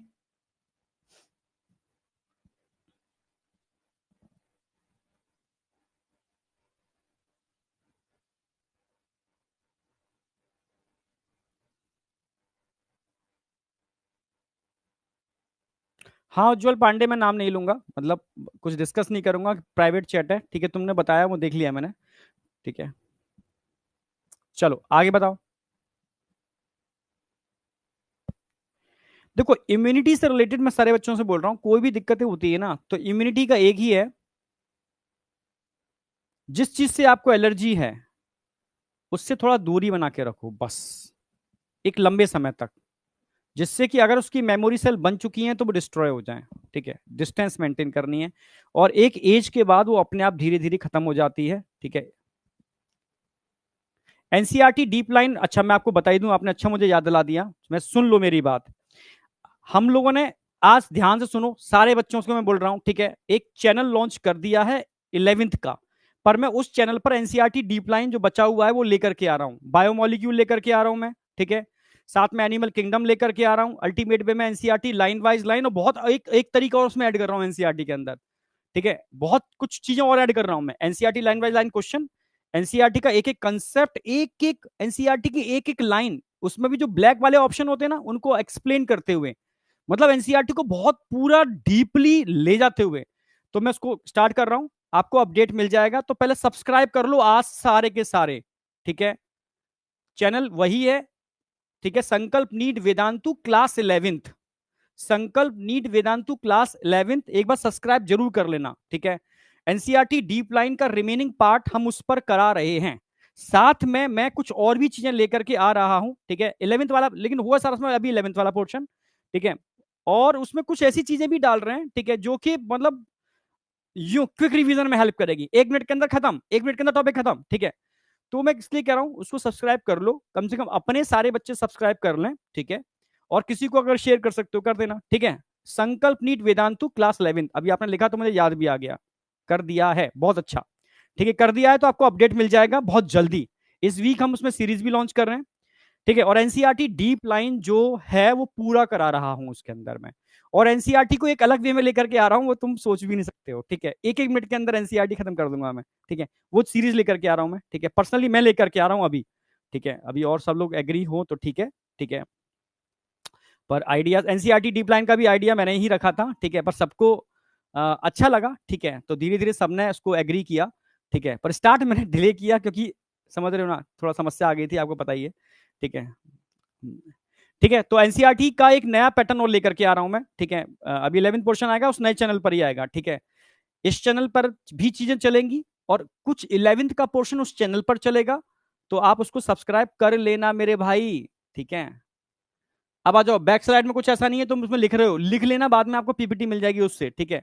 अब यहां आ जाओ, अब हम बात करते हैं सेक्चुअली ट्रांसमिटेड डिसीज, नाम में छुप रहा है सेक्चुअली ट्रांसमिटेड, यानी कहीं ना कहीं अनप्रोटेक्टेड सेक्स की वजह से या कहीं ना कहीं इन्फेक्टेड पर्सन से सेक्स की वजह से ये डिसीज का ट्रांसमिशन होता है, समझ गए ना? हाँ, तो डिसीज ना बोल करके इन्फेक्शन बोलो, ज्यादा अच्छा है। सेक्चुअली ट्रांसमिटेड डिसीज पुराने टाइम पर बोला जाता था, इसलिए मैंने लिख दिया है, बट सही टर्म जो उसके लिए है वो सेक्चुअली ट्रांसमिटेड इन्फेक्शन है, इन्फेक्टिव हो रहे हो आप, इन्फेक्शन हो रहा है एक से दूसरे के अंदर, तो सेक्चुअली ट्रांसमिटेड इन्फेक्शन। सबसे पहला ऐसा इन्फेक्शन जो ढूंढा गया था, जो मतलब पब्लिकली आया, ठीक है, उसकी खोज हुई थी विनरल रिसर्च लेबोरेटरी में, ठीक है, लेबोरेटरी का नाम था जहां खोजा गया, ये क्या है यार, ठीक है, समझना मेरी बात। तो तभी से हमने सेक्चुअली ट्रांसमिटेड इन्फेक्शन को एक नाम दिया, विनरल डिसीज, इस पर क्वेश्चन आता है, समझना, विनरल डिसीज बोलते हैं सेक्चुअली ट्रांसमिटेड इन्फेक्शन को, ठीक है। और हमेशा जितने भी सेक्चुअली ट्रांसमिटेड इन्फेक्शन होते हैं वो गोनेट्स के अंदर इन्फ्लामेशन करते हैं, और गोनेट्स पेल्विक रीजन में होते हैं, इसलिए इसको पेल्विक इन्फ्लामेटरी डिसीज भी आप कह सकते हो, पेल्विक इन्फ्लामेटरी डिसीज, ठीक है, ठीक है। इन्फेक्शन सही टर्म क्या होगा? सेक्चुअली ट्रांसमिटेड इन्फेक्शन इनका सही टर्म है। ठीक है। इसको पेल्विक इन्फ्लामेटरी डिसीज भी आप कह सकते हो, पीआईडी। हाँ, सबसे इंपॉर्टेंट है विनरल डिसीज, ये क्वेश्चन आता है वीडी। विनरल डिसीज पर क्वेश्चन आएगा, ये ध्यान रखना, विनरल डिसीज पर क्वेश्चन आता है। चलो, या reproductive tract infection, RTI, simple है। ठीक है, ये कॉमन नेम है। अच्छा, ये डिसीज सबसे ज्यादा जो अभी निकल के आया किस एज ग्रुप में देखने को मिल रही है? जो अबोध होते हैं, जिनके दिमाग में एक्सपेरिमेंट ज्यादा चलते हैं, वहां गलतियां ज्यादा होती हैं, मैच्योरिटी अभी इतनी नहीं आई होती, तो समझ गए ना। वही 15 से 24 साल के लोगों के अंदर या बच्चों के अंदर ये डिसीज बहुत ज्यादा देखने को मिलती है, समझ रहे हो। और कई बच्चों के केस में ये उम्र, ये वाला समय उनका जीवन का लास्ट समय होता है, क्योंकि कई एसटीडी ऐसे भी होते हैं जिनका ट्रीटमेंट ही नहीं है, मौत तय है। ठीक है, हाँ, इट इज अ डेंजरस, समझ गए ना। हाँ, और अगर कई सिंपल भी होती हैं, कई सिंपल भी होती हैं, बट अगर प्रॉपर तरीके से निग्लेक्ट कर दिया गया, प्रॉपर तरीके से ट्रीटमेंट नहीं कराया गया, तो अभी यार समझ रहे हो ना, डेथ निश्चित है, समझ रहे हो ना। हाँ, तो सिंपल सिफिलिस है, बिगड़ गया तो लास्ट टाइम पे तो खतरनाक हो जाता है सिफिलिस, मतलब न्यूरॉन डिजेनरेट करना चालू कर देते हैं सिफिलिस के केस में। ठीक है, जैसे जेनिटल वॉट्स हैं, सर्विक्स, वजाइनल कैंसर हो जाता है उनसे। ठीक है, मतलब खतरनाक चीजें हैं। और हेपेटाइटिस का तो आप जानते हो, परमानेंट क्योर ही नहीं है उसका, बस मेंटेन कर लो। ठीक है, एचआईवी का कोई ऐसा है ही नहीं, आप जानते ही हो। ठीक है, तो ऑलरेडी बहुत डेंजरस है ये। ठीक है, तो इन्हीं के बारे में हम डिस्कस करेंगे।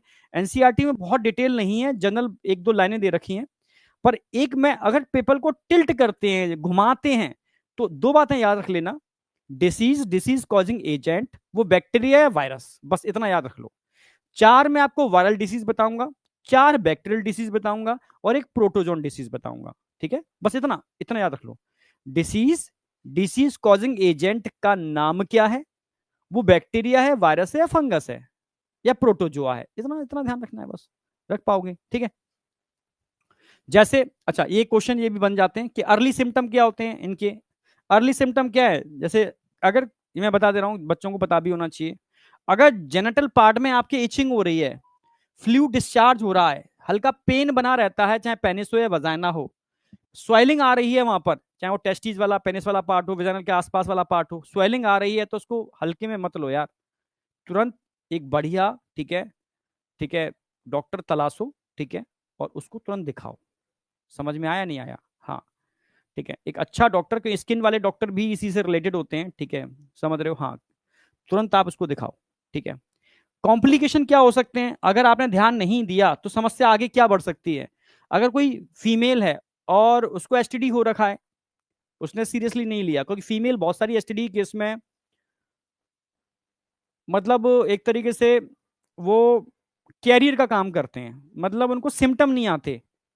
बहुत सारी फीमेल्स के अंदर बहुत सारे पैथोजन होते हैं जिनको सिम्टम ही नहीं आते, पर वो डिसीज मेल में अगर चली गई इंटरकोर के बाद, तो उसमें भयानक सिम्टम आते हैं मेल के अंदर, समझ रहे हो। हाँ, तो इसलिए तो बहुत सारी फीमेल देखने में नॉर्मल होते हैं, सब कुछ नॉर्मल है, पर वो ढेर सारे मेल को इन्फेक्शन कर सकते हैं, उतना तगड़ा इन्फेक्शन कि मतलब जो अभी तुम पढ़ोगे आगे जाके माइक्रोबायोलॉजी। ठीक है, अभी तुम्हारे सिलेबस में इतना है नहीं। ठीक है, कि मैं तो ऑलरेडी एक माइक्रोबायोलॉजिस्ट ही हूँ। ठीक है, तो डिसीज पे ही पाला पड़ा है पूरी, मतलब डॉक्टरेट इसी पर है मेरी। ठीक है, समझ रहे हो। तो वो तुम अभी एमबीबीएस में पढ़ोगे, वायरोलॉजी, बैक्टीरियोलॉजी, ठीक है, पूरी माइक्रोबायोलॉजी। ठीक है, तब समझ पाओगे कितनी भयानक है, तुम्हें देखने से डर लगेगा। ठीक है, समझ में आया। हाँ, तो इसलिए बहुत सारी फीमेल्स इसका कैरियर का काम करती हैं। ठीक है, और मेल के अंदर भयानक इन्फेक्शन होते हैं। ठीक है, पेनिस वाला पार्ट सड़ तक जाता है लोगों का, इतना खतरनाक, मतलब बहुत भयानक, न्यूरॉन डिजेनरेट होते हैं खतरनाक तरीके से। हाँ, अगर कोई फीमेल प्रेग्नेंट है और एसटीडी हो गई, तो एबॉर्शन हो जाएगा, या स्टिल बर्थ भी हो सकती है, मरा हुआ बच्चा पैदा हो सकता है इनकी वजह से। एक्टोपिक प्रेगनेंसी हो सकती है, एक्टोपिक प्रेगनेंसी। एक्टोपिक प्रेगनेंसी का मतलब होता है implantation of uterus other than, implantation of foetus other than uterus. क्योंकि एसटीडी की वजह से जो फैलोपियन ट्यूब के सीलिया होते हैं ना, उनकी मोटिलिटी स्लो हो जाती है, तो धीरे धीरे फर्टिलाइज जाकर यूट्रस तक नहीं पहुंचता, फेलोपियन ट्यूब में रह जाता है और वहीं इंप्लांट हो जाता है, वहीं बढ़ना चालू हो जाता है। तो बच्चा तो पूरा बनेगा ही नहीं, क्योंकि फेलोपियन ट्यूब फट जाएगी। ठीक है, तो इससे तो मदर को भी खतरा है। इसको एक्टोपिक प्रेगनेंसी बोलते हैं, तो इनकी वजह से हो जाती है बिल्कुल। Cancer, cancer of the reproductive tract, बताऊंगा अभी कैंसर के बारे में, क्या क्या कैंसर हो सकते हैं। ठीक है, समझ में आया? तो ये कॉम्प्लिकेशन है। ठीक है, ये कॉम्प्लिकेशन है। अर्ली में ये ऐसे सिम्टम आएंगे, कॉम्प्लिकेशन ये होंगे। ठीक है, ये एनसीईआरटी कवर हो जाती है। थोड़ी सी एडिशनल पॉइंट में बताता हूं। अच्छा, ये भी एनसीईआरटी ही है। ये डायरेक्ट क्वेश्चन बनता है। ठीक है, आप मतलब you could be free of this infection by following the simple principal giving below. मतलब आपको इनसे बचना है तो क्या करना होगा? ये बचने के लिए क्या करना है? अवॉइड करो भाई। ठीक है, अवॉइड करो। ठीक है, avoid sex with a known partner, multiple partner. ठीक है, अवॉइड करो। समझ में आया? अननोन और मल्टीपल, जो एक साथ मतलब कई लोगों के संग संबंध रखते हैं, ऐसे लोगों से दूरी बना के रखो। आप समझ रहे हो? दूसरा, हमेशा आप इसको यूज करो, हमेशा। मतलब मैं आपके लिए नहीं बोल रहा, मैं मतलब लोगों के लिए बोल रहा हूँ। ये आप आपको अवेयरनेस फैलानी है लोगों के अंदर कि ऐसा करो। ठीक है, क्योंकि ये मान के चलो आप फ्यूचर में डॉक्टर हो, तो डॉक्टर को ये लोगों को बताना होगा। ठीक है, क्या बताना होगा? Avoid this this this and और यूज दिस। ठीक है, इन केस ऑफ डाउट, अगर आपको जरा भी ऐसा लगता है कि इचिंग हो रही है, स्वेलिंग हो रही है, ठीक है, जरा भी लगता है कि इन्फ्लामेशन हो रहा है, ब्लिस्टर्स बन रहे हैं, समझ रहे हो, कुछ भी डिस्चार्ज हो रहा है, आपको कुछ लग रहा है नॉर्मल नहीं है, कुछ गड़बड़ है, तो ये मत सोचना कि अपने आप हो जाएगा ना। तुरंत दिखाओ, तुरंत दिखाओ। क्योंकि ये चीजें ऐसी भी होती हैं, तब बताऊंगा मैं सिफिलिस का केस। ठीक है, ये होती है फिर सही हो जाती है, फिर कुछ समय बाद दोबारा आती है सेकंड स्टेज, उससे खतरनाक, फिर सही हो जाएगी वो। आप कह रहे हैं अपने आप हो गया, जरूरत ही नहीं पड़ी, डॉक्टर की फीस बच गई। ठीक है, फिर जब तीसरी बार आती है, फिर डॉक्टर भी कुछ नहीं कर सकता, क्योंकि उसमें न्यूरॉन डीजेनरेट होना चालू हो जाते हैं, मौत तय है। तो इसलिए पहली बार सही भी हो जाए ना, तब भी डॉक्टर के पास जाओ, वो प्रॉपर टेस्ट कराएगा। ठीक है, और पता लगाएगा कि बॉडी में कौन सा इन्फेक्शन है, तो इसमें लापरवाही नहीं करनी चाहिए। ठीक है, चलो समझ में आ गया। 3 ऑप्शन ध्यान रखने हैं। डाउट हो डॉक्टर से कंसल्ट करो, ठीक है, इसको यूज करो, और इनको अवॉइड करो। ऐसी बात आपको बतानी है लोगों को। आप तो बच्चे हो, मैं आपके लिए नहीं बोल रहा, आपको बतानी है लोगों को। समझ में आया नहीं आया? बहुत बढ़िया।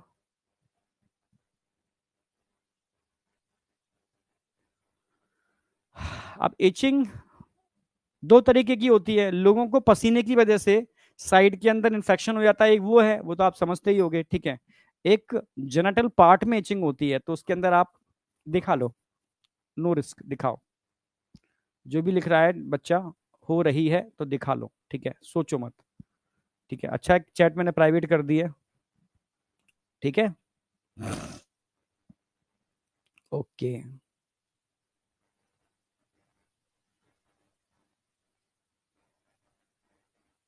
ओके, चलो। नहीं, अर्ली सिम्टम है, अर्ली सिम्टम तो आपको स्टार्टिंग में आ जाते हैं, वो इंडिकेटर है। ठीक है, चलो अब डिसीज आपको ये याद करने वाला पार्ट है। 4 में कराऊंगा बैक्टीरियल डिसीज, 1 2 3 4, 4 कराऊंगा वायरल, 1 2 3 4। ठीक है, B for bacteria, V for viral. ठीक है, तो क्लेमाइडियसिस और गोनोरिया, ये याद रखना है आपको। क्लेमाइडियसिस कॉज बाय, ठीक है, क्लेमाइडिया ट्रैकोमैटिस, नाम में छुपा हुआ है, chlamydia trachomatis. Gonorrhoea cause by Neisseria gonorrhoeae, क्योंकि इनमें नाम में ही छुपा हुआ है, तो उस पर कोई क्वेश्चन पूछता नहीं है। क्वेश्चन हमेशा सिफिलिस पर आता है। Very very very very important question, जब भी पूछेगा सिफिलिस पर पूछेगा। सिफिलिस बैक्टीरियल डिसीज है, कौन कॉज करता है? ट्रिपोनीमा पैलिडियम। कौन कॉज करता है? ट्रिपोनीमा पैलिडियम। क्लियर है? हाँ, syphilis causing agent Treponema pallidum. और chancroid, chancroid, chancre is a symptom of syphilis, पर कंफ्यूज मत होना, कैंक्रोइड डिसीज का नाम है, कैंक्री एक सिम्टम है। ठीक है, तो कैंक्रोइड ध्यान रखना, कैंक्रोइड डिसीज है। कौन कॉज करता है? हीमोफ्लस ड्यूक्राई। तो ये दोनों पे क्वेश्चन आता है, ये भी आ सकता है, हीमोफ्लस ड्यूक्राई भी आ सकता है। कैंक्रोइड कॉज बाय हीमोफ्लस ड्यूक्राई, इतना आपको याद करना है, मैं बहुत ज्यादा होमवर्क नहीं दे रहा। क्लेमाइडियसिस कॉज बाय, ठीक है, क्लेमाइडिया ट्रैकोमैटिस याद रहेगा। और gonorrhoea cause by Neisseria gonorrhoeae, याद रहेगा। अब याद क्या करना है, सिफिलिस ट्रिपोनीमा पैलिडियम, पूछ लो एक दूसरे बच्चों से कि बता सिफिलिस कॉज कौन करता है, ट्रिपोनीमा पैलिडियम। बता कैंक्रोइड कौन कॉज करता है, ठीक है, Neisseria, oh sorry Haemophilus ducreyi, chancroid cause by Haemophilus ducreyi. चार हो गए बैक्टीरियल। अब चार वायरल हैं, जिनमें से दो तो आपको याद ही है वायरल के अंदर, ठीक है। अब दो वायरल आपको याद रखना है जो काफी इंपॉर्टेंट है, ये दो काफी इंपॉर्टेंट है।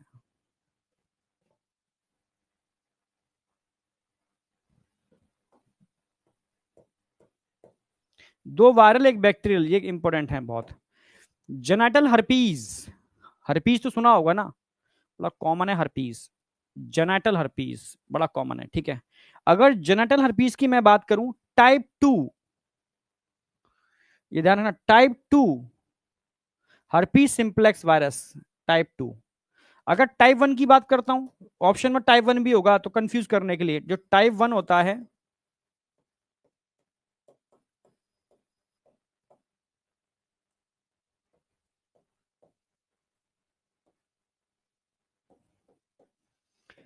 टाइप 1 ओरल हर्पीस करता है, टाइप 2 जेनाइटल हर्पीस करता है। तो इसमें क्वेश्चन पूछा गया था एक, बताओ एसटीडी में कौन इंक्लूड है, टाइप 1 टाइप 2। तो टाइप 1 एसटीडी में इंक्लूड नहीं होता, टाइप 2 एसटीडी में इंक्लूड होता है, एक्चुअल में टाइप 2। क्लियर है बिल्कुल।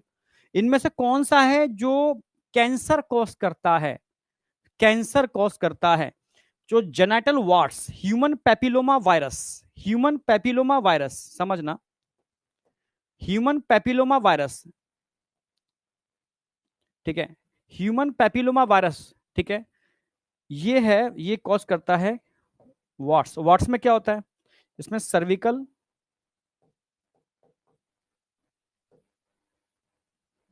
एंड वजाइनल कैंसर हो जाता है, सर्विकल और वजाइनल कैंसर हो जाता है वार्ट्स। वार्ट्स का मतलब मस्से, जैसे किसी फीमेल के पूरे वजाइना और सर्विक्स में बड़े बड़े मस्से बन जाते हैं, ठीक है। क्रायो सर्जरी करते हैं इसके लिए, पहले उसको फ्रीज कर देते हैं, फिर उड़ाए जाते हैं सारे के सारे, ठीक है। पर इट इज अ कैंसर, ठीक है। तो genital वार्ट्स cause by human papilloma virus, ठीक है। तो ये सर्विकल और वजाइनल कैंसर कॉज करता है, ये दो कॉमन है, ये तो आपको याद रहते हैं, हेपेटाइटिस बी और AIDS, acquired immunodeficiency syndrome, जिसको मैं आगे डिटेल में भी पढ़ाऊंगा ह्यूमन हेल्थ एंड डिसीज के अंदर।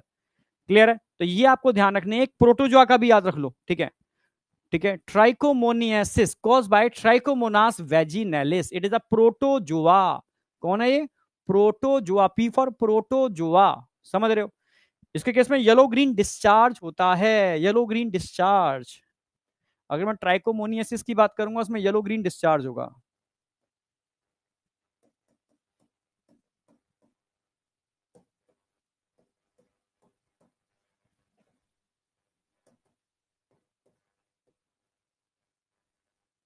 येलो ग्रीन डिस्चार्ज होता है, ठीक है, गंदी सी बदबू भी आती है, ठीक है, बहुत स्ट्रॉन्ग ऑर्डर के साथ, ठीक है। तो समझना बहुत स्ट्रॉन्ग ऑर्डर के साथ येलो ग्रीन डिस्चार्ज अगर हो रहा है तो समझ लो ट्राइकोमोनियासिस है, विच कॉज बाय ट्राइकोमोनास, ठीक है, vaginalis, it is a protozoa, P for protozoa, समझ रहे हो। ये एनसीईआरटी की लाइन है, बहुत इंपॉर्टेंट लाइन है, एक्सेप्ट, तीन में नाम लूंगा, ये एनसीईआरटी की लाइन है, ये एनसीईआरटी ने रखा है, except hepatitis B, genital herpes and HIV, इन तीन को छोड़ दो। Other disease are completely curable if detect early, अगर देर कर दोगे तो औरों में भी दिक्कत है, पर इन तीन का तो कोई, समझ रहे हो, मतलब ही नहीं है, समझ रहे हो ना, ये क्यूरेबल नहीं है। फिर से बोल रहा हूं, हेपेटाइटिस बी, जेनाइटल हर्पीज और एचआईवी का इंफेक्शन क्यूरेबल नहीं है, समझ रहे हो, गया तो हो गया।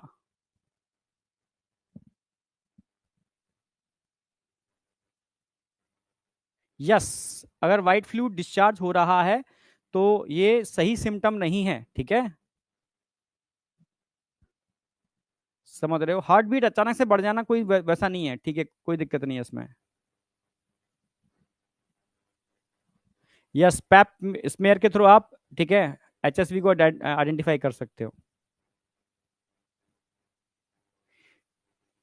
प्रियांशु, ठीक है, जो तू लिख रहा है बेटा खतरनाक है ये, ठीक है, एक्सिस में करोगे मर जाओगे। बता दिया मैंने, पूरी बात नहीं बोल रहा हूं मैं, ठीक है। हिंट दे रहा हूं प्रियांशु, ठीक है। तो वेरी वेरी वेरी इंपॉर्टेंट, ध्यान रखना है। अति हर चीज की बुरी होती है, अति हर चीज की बुरी होती है। अगर आपको लिमिट से ज्यादा मैं कोई बढ़िया बढ़िया तुम्हें समझो रसगुल्ले खिला दूं, मर जाओगे। लिमिट से ज्यादा खाना खिला दूं, मर जाओगे। लिमिट से ज्यादा दवाएं खिला दूं, मर जाओगे। लिमिट से ज्यादा कोई तुम्हें, समझ रहे हो, कोई प्यार ज्यादा दे दे तो तुम बर्दाश्त नहीं कर पाओगे। तो लिमिट जो तुम बता रहे हो ना, खतरनाक है जो तुम लिख रहे हो, ठीक है प्रियांशु, ठीक है। जितना हो बचो, बस। अब आ जाओ।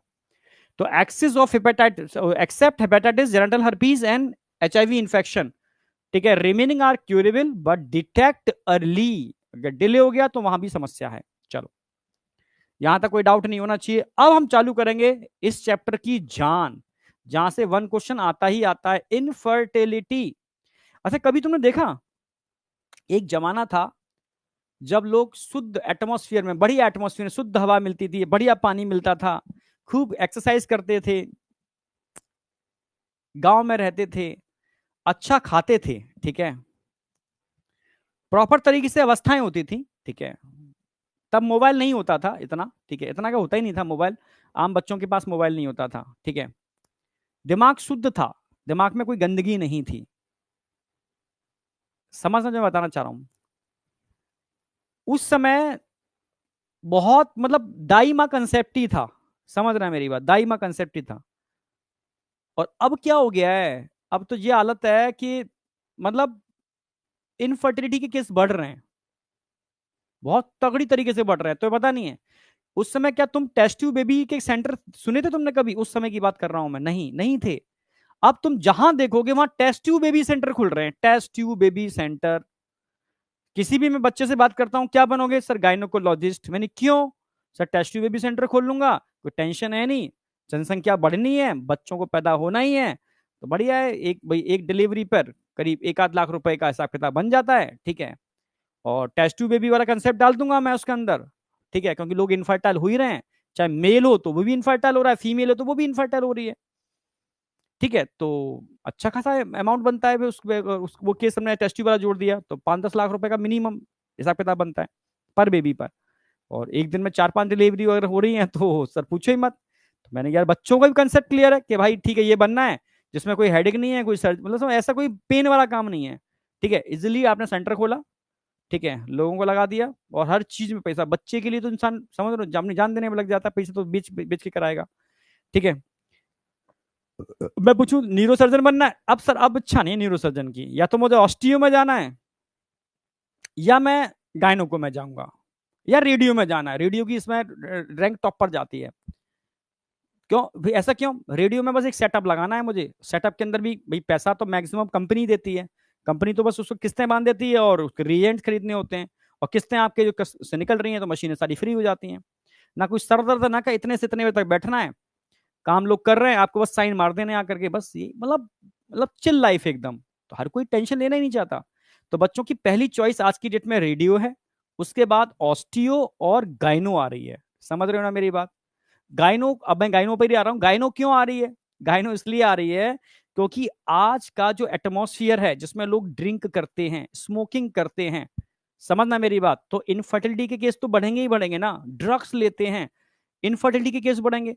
अगर जो लोग ये नहीं लेते तो वो पॉल्यूटेंट एटमॉस्फेयर में है तो केस बढ़ रहे हैं, ठीक है। वो एक्सरसाइज नहीं कर रहे हैं तो केस बढ़ रहे हैं, वो स्टीरॉइड्स ले रहे हैं बाहर से तो केस बढ़ रहे हैं। समझना मेरी बात। जैसे अभी प्रियांशु जो तू लिख रहा था, एक्सेसिव अमाउंट में आप ऐसा उल्टा सीधा काम करोगे तो आगे जाके क्या होगा, ठीक है, इनफर्टिलिटी के केस बढ़ेंगे। तो सीधी सी बात है, इनफर्टिलिटी, क्योंकि मोबाइल एक ऐसी डिवाइस मिल गई है बच्चे को जो उसको बर्बाद करने के लिए सफिशियंट है, ठीक है। किसी को बर्बाद करना है तो उसके हाथ में एक प्यारा सा मोबाइल पकड़ा दो, खत्म। समझ रहे हो ना? हाँ, उसमें नेट तो डलवा दो, खत्म। बिना नेट के तो काम नहीं करेगा।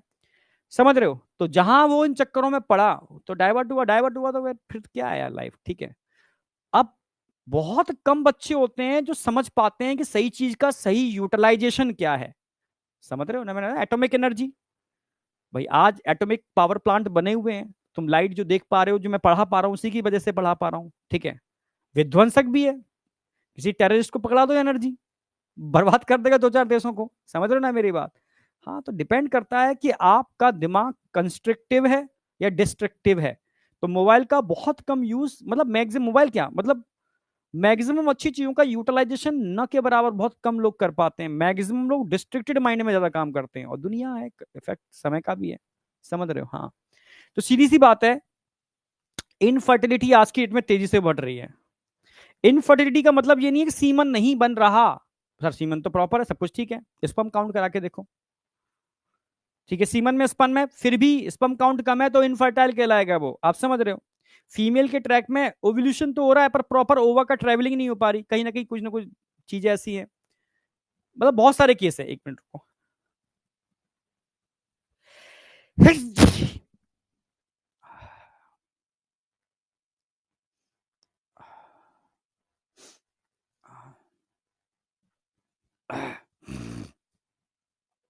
बहुत सारे केस हैं, ठीक है, जो इनफर्टाइल बना रहे हैं मेल को भी और फीमेल को भी, ठीक है। एजोस्पर्मिया, ओलिगोजूस्पर्मिया, टेराटोजूस्पर्मिया, स्पर्म तो हैं पर उनकी मतलब मॉर्फोलॉजी सही नहीं है, ठीक है। ओलिगोजूस्पर्मिया, स्पर्म तो है पर स्पर्म काउंट कम है, ठीक है। एजूस्पर्मिया, सीमन तो निकल रहा है पर उसमें स्पर्म बहुत कम है, ना के बराबर है ही नहीं, ठीक है, समझना। सब कुछ ठीक है, पर समझ रहे हो, पेनिस में इरेक्शन नहीं है, रेस्टल डिसफंक्शन है, ठीक है। बहुत सारी चीजें ऐसी हैं, अगर तुम काउंट करोगे तो मेल को भी इनफर्टाइल बना रही हैं और फीमेल को भी इनफर्टाइल बना रही हैं, तो इसकी केस आज के टाइम बढ़ रहे हैं। जो साइंटिफिक डेफिनेशन है इनफर्टिलिटी की, पुरानी एनसीईआरटी में अलग है, नई में अलग है। एनसीईआरटी की मेन थ्योरी में डेफिनेशन नहीं दे रखी है, एनसीईआरटी की समरी में ये डेफिनेशन दे रखी है। हाँ, एक बात और बता दूं मैं, एनसीईआरटी डीप लाइन के अंदर मैं एनसीईआरटी समरी के भी एकदम कंसेप्चुअल चीजें लेकर के आ रहा हूँ, और एनसीईआरटी की समरी की वो लाइन है जो मेन थ्योरी में नहीं है और समरी में दे रखी है, उन पर क्वेश्चन भी लेकर के आ रहा हूं, ठीक है। तो इसलिए मैं कह रहा हूं कि आज आप, ठीक है, उस चैनल को सब्सक्राइब कर लो, जैसे ही वो सेशन आएगा आपको वहां पर तुरंत अपडेट मिल जाएगा, ठीक है। तो एनसीईआरटी डीप लाइन के साथ साथ मैं कुछ और भी चीजें लेकर के आ रहा हूं जो मतलब क्विक रिवीजन में बड़ी हेल्प करेंगी आपकी, ठीक है। पर मैंने बताया ना, कुछ चीजें अच्छी हैं तो कुछ बुरी भी हैं, डिवाइस अच्छा भी है तो डिवाइस बुरा भी है, ठीक है। डिवाइस है तभी आज मैं इतने कम अमाउंट के अंदर इस टेक्नोलॉजी की वजह से आप तक वो चीजें पहुंचा पा रहा हूं, ठीक है।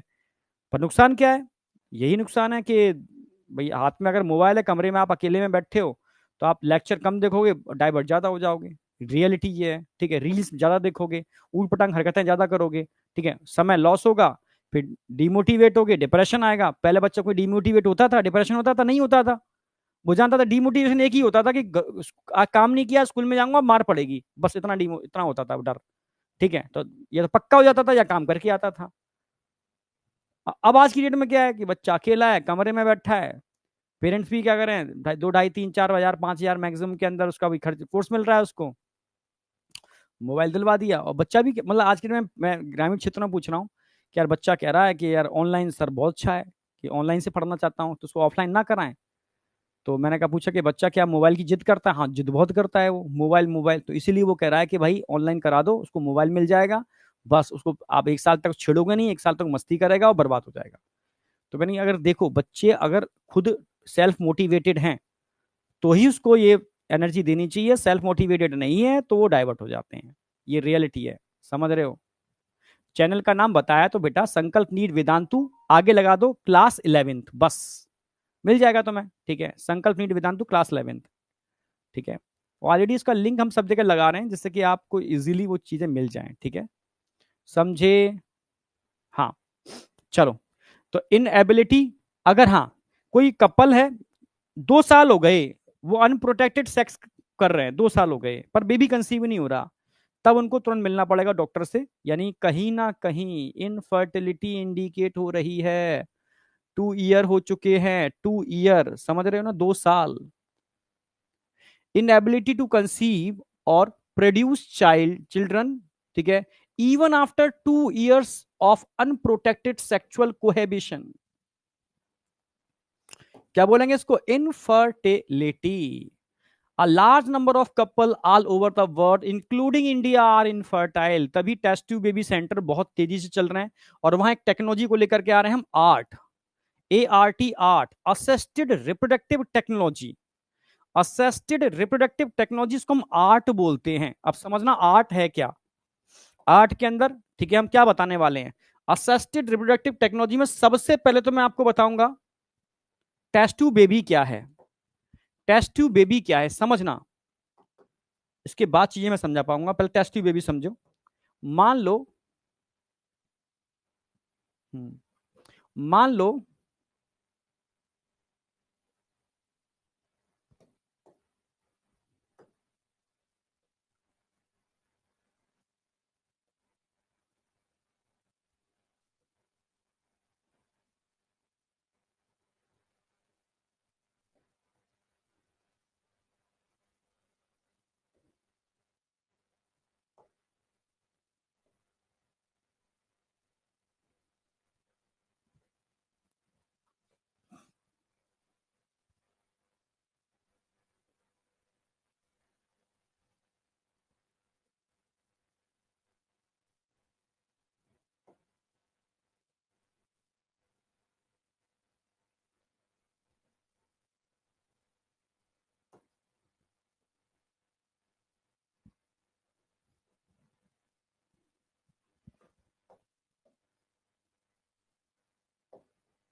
देखो,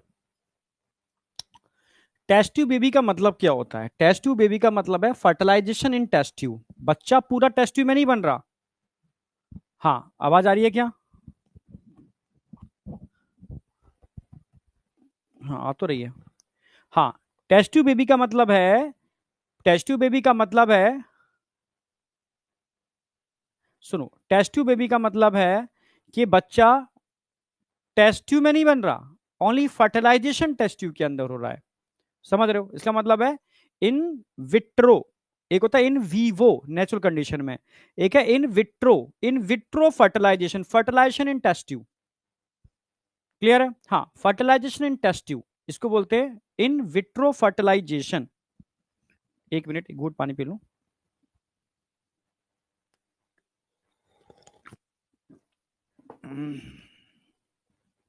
yes, fertilisation in test tube, in vitro fertilisation का मतलब है fertilisation in test tube. Clear है? अब कैसे होगा? आपने मिक्की डोनर एक मूवी देखी होगी, विक्की डोनर, विक्की डोनर, ठीक है? वो स्पर्म डोनर का काम करता है, ठीक है, और काफी पैसे कमाता है। इसका मतलब ये नहीं है कि आपके दिमाग में आ जाए लाओ हम भी ये करते हैं, ठीक है, क्योंकि आज की डेट में स्पर्म हर किसी के नहीं लिए जाते। वो मूवी है, दिखाया है, ठीक है। स्पर्म उसी के लिए जाते हैं, मतलब पूरे टेस्ट होते हैं कि आप कहीं ड्रग एडिक्ट तो नहीं हो, आप एल्कोहल तो नहीं लेते, आपका बैकग्राउंड कैसा है, आप डॉक्टर हो, इंजीनियर हो, आप किस लेवल के हो, आपका बौद्धिक स्तर किस तरह, भाई डिमांड किस स्पर्म की होगी? भाई आप चाहते हो विल गेट्स का स्पर्म मिले, आप चाहते हो, मतलब समझ रहे हो ना, बहुत टॉप मोस्ट, जिसका ब्रेन बहुत काम करता हो, ठीक है, आइंस्टीन का स्पर्म मिल जाए, आप चाहते हो, ठीक है, गौतम बुद्ध का स्पर्म मिल जाए, आप चाहते हो, ठीक है, स्वामी विवेकानंद का स्पर्म मिल जाए, मतलब जो भी आप समझते हो यार ये क्या क्वालिटी है इनके अंदर, वो स्पर्म मिल जाए अगर आपको, तो आप नई जनरेशन ये तो चाहोगे, मतलब अगर आपको मौका मिले नई जनरेशन मतलब टेस्ट ट्यूब में क्रिएट करने की, तो आप बेस्ट स्पर्म चाहोगे। तो डिमांड किस स्पर्म की है? बेस्ट स्पर्म की। बेस्ट स्पर्म मुंह से कहने से नहीं मिलता, पूरा ऑथेंटिकेशन देना होता है, ठीक है, पूरा सब कुछ, तब एक बार वो स्टार्ट हो जाता है, वो इंसान स्पर्म डोनेट कर सकता है, ठीक है। तो एक ऐसे ही सेम ओवा भी डोनेट होते हैं, पर ओवा डोनेशन का थोड़ा प्रोसेस टिपिकल है कंपेरेटिव स्पर्म डोनेशन, ठीक है। ओवा डोनेशन के लिए क्या करते हैं? फीमेल को हम फॉलिकल स्टिमुलेटिंग हार्मोन एफएसएच का इंजेक्शन देते हैं, ऐसे लगा रहा हूं, एफएसएच, फॉलिकल स्टिमुलेटिंग हार्मोन। जब आप फीमेल को फॉलिकल स्टिमुलेटिंग हार्मोन का इंजेक्शन दोगे, तो ओवरी से कई फॉलिकल, समझ रहे हो ना, आगे बढ़ जाते हैं साइकिल के अंदर, मैच्योर हो जाते हैं, समझो, एक से ज्यादा फॉलिकल, समझना। और उन सारे फॉलिकल्स को हम एक छोटा सा मेथड होता है, ठीक है, लेप्रोटॉमी कह सकते हो, उसके थ्रू क्या करते हैं हम, वजाइनल ट्रैक से हम यहां से इन ओवा को कलेक्ट कर लेते हैं, यहां से कलेक्ट करते हैं और पूरा बैंक बना लेते हैं, ओवा की बैंक, ऐसी स्पर्म बैंक होती है, ठीक है। तो उससे आप स्पर्म और ओवा कलेक्ट कर लेते हो, पूरा डिटेल होता है जिनका भी स्पर्म ओवा आप ले रहे हो बैंक के अंदर, ठीक है, इनका बैकग्राउंड क्या है, जेनेटिकल कोई डिसीज तो नहीं है, इनके फ्यूचर में कोई आगे पीछे किसी को डिसीज तो नहीं है, ठीक है, उसकी लाइनेज में कोई डिसीज नहीं है, चाहे मदर वाली लाइनेज हो, फादर वाली लाइनेज, मतलब सब पूरी इंफॉर्मेशन होती है, ठीक है। तब जाकर के वो ऑथेंटिकेट होते हैं अपने गैमीट को डोनेट करने के लिए, क्योंकि उन्हीं के गैमीट लिए जाते हैं, ठीक है। समझ में आ गया? तो ओवा को आपने यहां से कलेक्ट कर लिया, स्पर्म आप जानते हो, विकी डोनर मूवी देखी होगी, वहां से कलेक्ट हो गए। अब जब आप टेस्ट ट्यूब बेबी सेंटर जाते हो, मानो फीमेल को प्रॉब्लम है या मेल को प्रॉब्लम है, मेल को प्रॉब्लम है तो वहां से आप स्पर्म ले लोगे, फीमेल को प्रॉब्लम है तो वहां से आप ओवा ले लोगे, सिंपल सी बात है, कोई भी गैमीट ले लोगे, ठीक है। फिर अगर फीमेल को प्रॉब्लम है और फीमेल का यूट्रस ठीक है पर ओवा नहीं बन रहे, तो आप फीमेल के यूट्रस में ही बेबी को कंसीव कर दोगे, पर आपका यूट्रस भी खराब है, तो आप सैरोगेसी यूज करोगे। सैरोगेसी का मतलब है किसी और का यूट्रस यूज कर सकते हो, ठीक है, यस, अदर फीमेल का, जो बड़ा मूवी में भी दिखाया जा रहा है सैरोगेसी, ठीक है। और बड़े बड़े लोग करते भी हैं सैरोगेसी, क्योंकि सैरोगेसी के अंदर आप सिर्फ यूट्रस यूज करते हो, यहां तक कि ब्लड भी मदर का बच्चे में नहीं जाता, ठीक, ओनली यूट्रस, न्यूट्रिएंट सप्लाई की एक, समझ रहे, यूट्रस एक सिस्टम होता है, ओनली इतना ही यूज करते हो, ठीक है। तो आपने क्या किया, इनको फर्टिलाइज कराया टेस्ट ट्यूब में, फर्टिलाइजेशन इन टेस्ट ट्यूब। तो फर्टिलाइजेशन करने के बाद क्या बनेगा, जायगोट, क्या बनेगा, जायगोट, क्या बन रहा है यहाँ पर, जायगोट बन रहा है। और जायगोट बनने के बाद टेस्ट ट्यूब में और क्या बनेगा, 8 सेल स्टेज आएगी और 16 सेल स्टेज आएगी, ये मॉरुला होते हैं, 8 सेल 16 सेल, ये तीन ही स्टेज, बस यहीं तक टेस्ट ट्यूब में आप यहां से यहां तक का स्टेज ला सकते हो, उसके बाद की प्रोसेस आप टेस्ट ट्यूब में नहीं कर सकते, ठीक है। अगर आप जायगोट बना रहे हो या 8 सेल स्टेज बना रहे हो, तो ये कहां बनती है, जायगोट या 8 सेल स्टेज, ये स्पेशली इसका काम होता है फैलोपियन ट्यूब में। तो आप क्या करोगे, इनको किसी सैरोगेट मदर के अंदर या उस मदर के अंदर, उसके फैलोपियन ट्यूब में ट्रांसफर कर दोगे, ट्रांसफर इन फैलोपियन ट्यूब, ठीक है। क्या कर दोगे, ट्रांसफर इन, अब क्या ट्रांसफर कर रहे हो, अर्ली एम्ब्रियो, अर्ली एम्ब्रियो या zygote, early embryo zygote transfer इन फैलोपियन ट्यूब,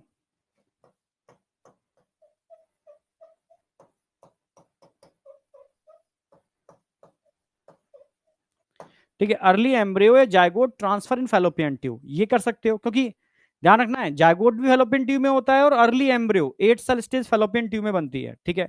इसको ट्रांसफर कर दोगे, फिर वहां पर एम्ब्रियो को डेवलपमेंट चालू हो जाएगा और आगे की स्टेज वहीं पर ही कंप्लीट हो जाएगी। हाँ, पर 16 सेल स्टेज आपने बना ली है, तो इसको आप फैलोपियन ट्यूब में ट्रांसफर नहीं करोगे, ट्रांसफर इन यूट्रस, क्योंकि 16 जस्ट आगे आकर के यूट्रस में डेवलप करता है आगे का स्टेज, तो ट्रांसफर इन यूट्रस, एम्ब्रियो ट्रांसफर इन यूट्रस।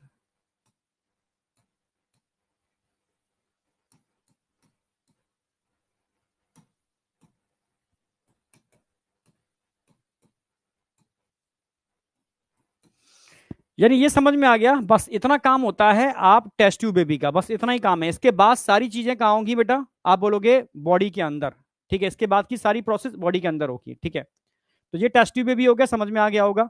अब इसको मैं समझाऊंगा डिटेल में, ठीक है। आर्ट, अब मैं प्रॉपर तरीके से समझाऊंगा आर्ट को, ART, assisted reproductive technology, art. Art दो तरीके की हो सकती है, समझना, आर्ट के अंदर इन विट्रो फर्टिलाइजेशन भी होता है और आर्ट के अंदर इन वीवो फर्टिलाइजेशन भी आता है, पर टेस्ट ट्यूब में भी इन विट्रो में आएगा, ठीक है। आर्ट में दो फर्टिलाइजेशन आएंगे,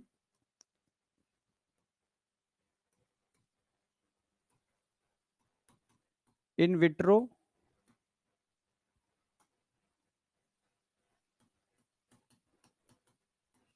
इन विट्रो फर्टिलाइजेशन, एक आता है in vivo fertilisation, vivo body के अंदर,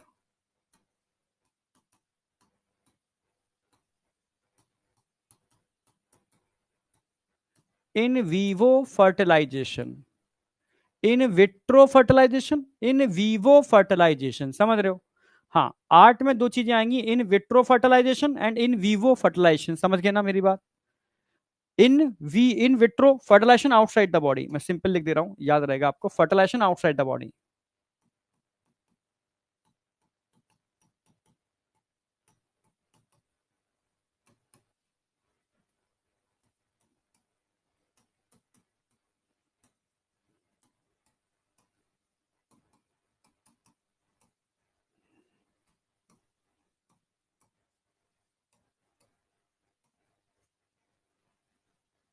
इसमें क्या आएगा, fertilisation inside the body,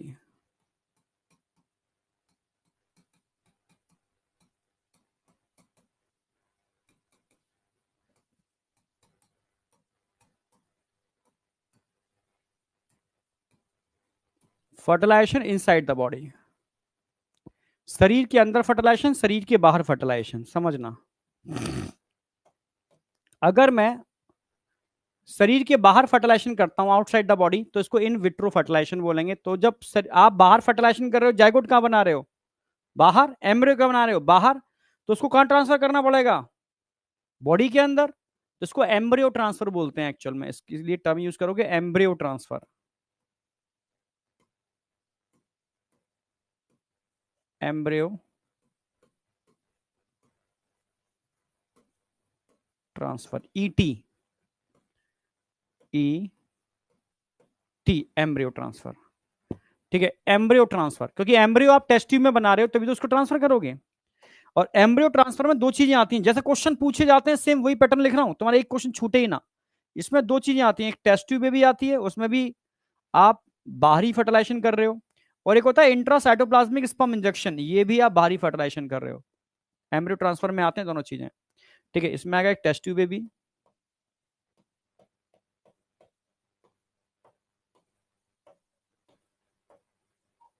test tube भी आता है इसके अंदर, और इसी के अंदर आता है टेस्ट ट्यूब बेबी के अलावा इंट्रा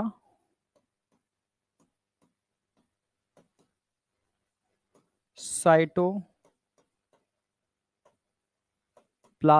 स्पर्म इंजेक्शन,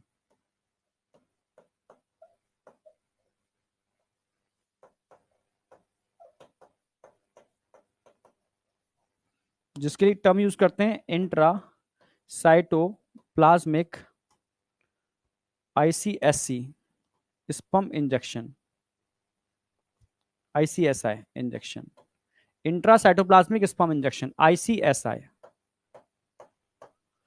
ठीक है, ये दो हैं जो एम्ब्रियो ट्रांसफर में आती हैं। ठीक है, अब टेस्ट ट्यूब बेबी के अंदर आपने दो चीजें देखी, टेस्ट ट्यूब बेबी में या तो आप अर्ली एम्ब्रियो को ट्रांसफर कर रहे हो या जाइगोट को ट्रांसफर कर रहे हो, ठीक है, या लेट एम्ब्रियो को ट्रांसफर कर रहे हो। तो जाइगोट इंट्राफेलोपियन ट्यूब ट्रांसफर इसमें आ जाएगा, या एम्ब्रियो, ठीक है, या एम्ब्रियो ट्रांसफर। ठीक है, आप समझ रहे हो, दो चीजें आएंगी इसमें, एम्ब्रियो ट्रांसफर आएगा या जाइगोट इंट्राफेलोपियन ट्यूब ट्रांसफर आएगा, आप समझ रहे हो।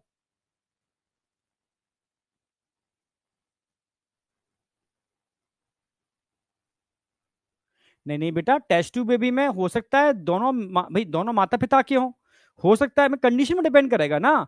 माँ को दिक्कत है, हाँ इंट्रा यूट्राइन ट्रांसफर, माँ को दिक्कत है तो माँ का हम लेंगे, फादर का सर जिसका दिक्कत है हम उसी को ही हम डोनर का लेंगे ना। दोनों की दिक्कत है तो हम दोनों डोनर से लेंगे। ठीक है, तो टेस्ट ट्यूब बेबी में जो आएगा वो क्या आएगा, टेस्ट ट्यूब बेबी में इंट्रा यूट्राइन ट्रांसफर आएगा या जाइगोट इंट्राफेलोपियन ट्यूब ट्रांसफर आएगा। अरे भाई ये क्या है, अच्छा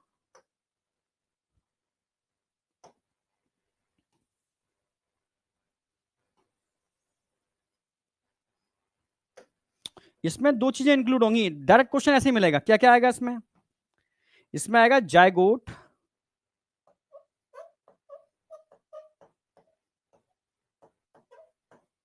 इंट्रा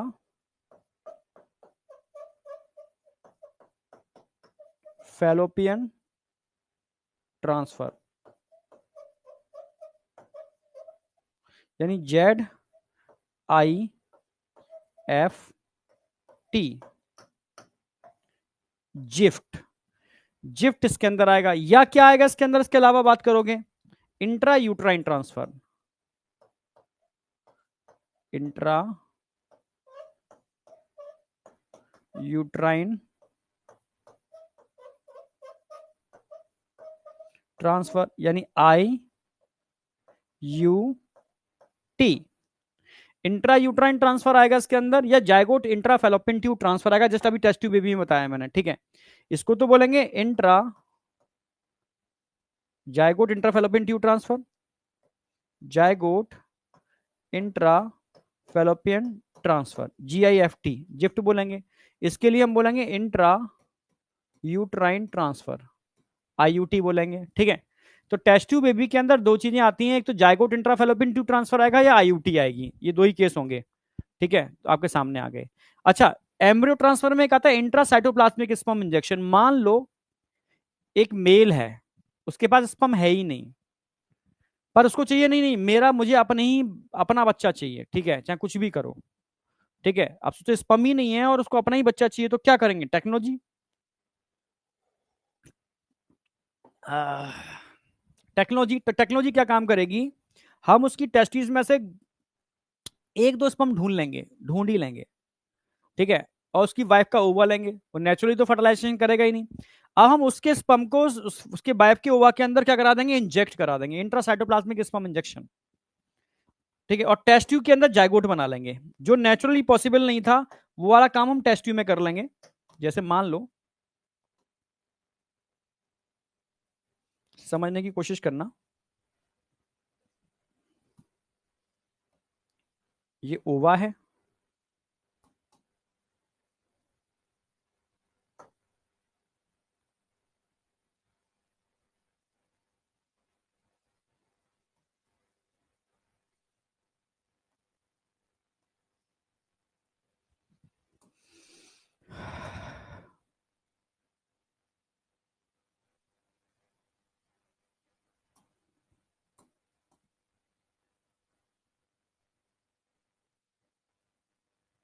ये स्पर्म है।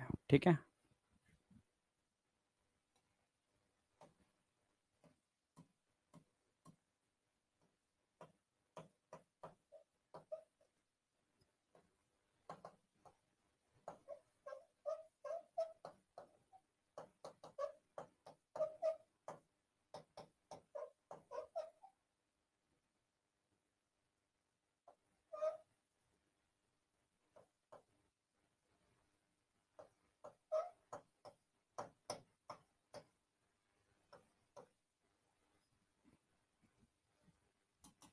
देखो सबसे पहले हमने क्या किया, आईसीएससी में इस intracytoplasmic sperm injection, intracytoplasmic sperm injection कर दिया, इंजेक्शन जायगोट बन गया टेस्ट ट्यूब के अंदर, फिर उसको हमने इंट्रा यूट्राइन ट्रांसफर कर दिया, तो ये भी एम्ब्रियो ट्रांसफर में ही आएगा। ठीक है, तो ये कुछ केस होते हैं जिनके केस में हमें टेस्ट ट्यूब के अंदर ही इंजेक्शन के थ्रू स्पर्म को इंजेक्ट कराना पड़ता है। ठीक है, तो ये भी इसी में आएगा। तो क्वेश्चन आएगा, इन विट्रो फर्टिलाइजेशन में क्या क्या आता है, इन विट्रो फर्टिलाइजेशन में एम्ब्रियो ट्रांसफर आता है, इन विट्रो फर्टिलाइजेशन में टेस्ट ट्यूब बेबी आता है, इन विट्रो फर्टिलाइजेशन के अंदर इंट्रासाइटोप्लाज्मिक स्पर्म इंजेक्शन आता है, इन विट्रो फर्टिलाइजेशन के अंदर जिफ्ट आता है, और इन विट्रो फर्टिलाइजेशन में आईयूटी आता है। क्लियर है बिल्कुल, ये सब इन विट्रो में आ गए। अब हम बात करेंगे इन वीवो फर्टिलाइजेशन।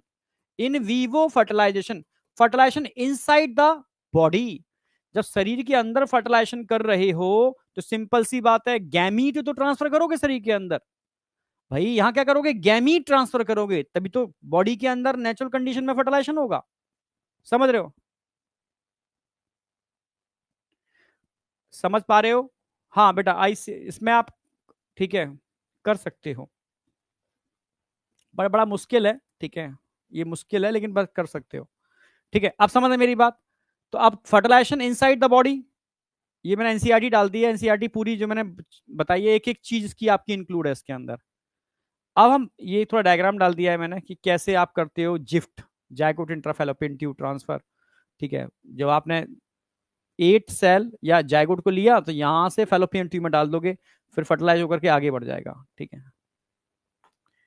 अब हम बात करते हैं in vivo fertilisation, in vivo fertilisation, fertilisation inside the body, इसको मैं अलग से समझा रहा हूं पूरा का पूरा, फर्टिलाइजेशन इनसाइड द बॉडी।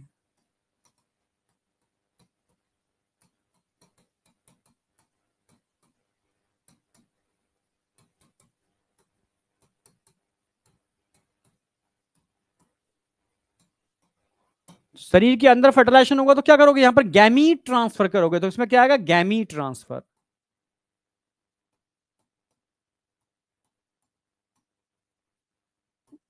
वहां पर एम्ब्रियो ट्रांसफर आ रहा था, यहां पर गैमीट ट्रांसफर आएगा। ठीक है, और गैमीट ट्रांसफर में क्या क्या चीजें इंक्लूड होती हैं, देखो गैमीट ट्रांसफर में आ जाएगा male gamete transfer and female gamete transfer, दो दो टाइप के गैमीट ट्रांसफर करोगे।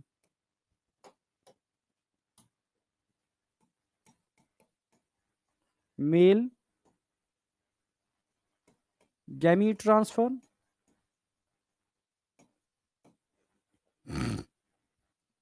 And female gamete transfer.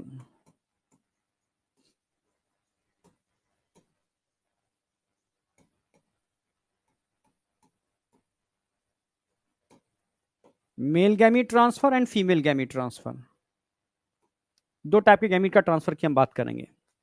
अब मेल गैमीट ट्रांसफर फीमेल में कैसे होंगे, दो तरीके हैं, एक तो एआई, आर्टिफिशियल इंसेमिनेशन, इंटेलिजेंसी की बात नहीं कर रहा। यानी फीमेल के वजाइना के अंदर स्पर्म आप इंजेक्ट कर दो, जो आज कैटल्स के केस में होता ही है, ठीक है भाई। मवेशियों के केस में आपको सीमन ट्रांसफर करना होता है फीमेल के वजाइना के अंदर, ठीक है। एक तरीका तो ये है, इसको एआई बोलते हैं। तो मेल गैमीट ट्रांसफर में दो चीजें होंगे, दो चीजें होंगी। ये यूट्रस है,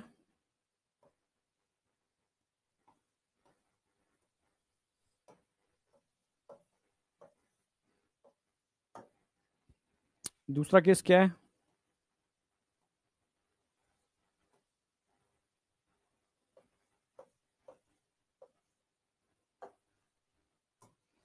एक एक केस में तो आप क्या काम करोगे, गैमीट को सीधे इंजेक्शन के थ्रू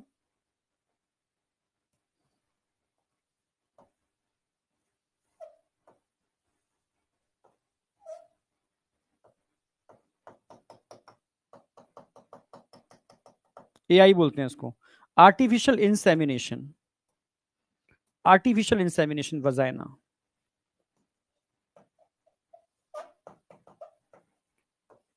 स्पर्म,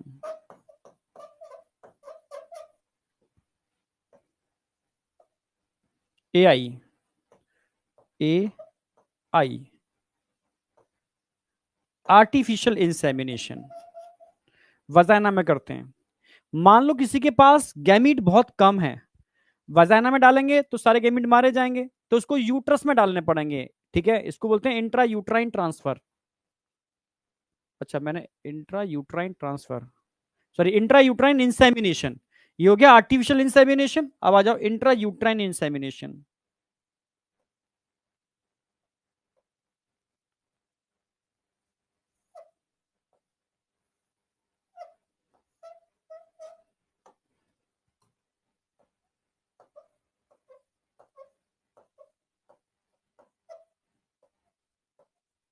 इनका स्ट्रगल कम कर दिया, इनका स्ट्रगल कम कर दिया, इनको पेपर आउट करा के दे दिया, अब आसानी से आधा आधा काम इन्होंने पेपर दिए ही बिना वहां तक पहुंच गए। समझना मेरी बात, आधा स्ट्रगल इनका कम कर दिया, पर एमबीबीएस के दौरान इनको स्ट्रगल करना पड़ेगा, ठीक है।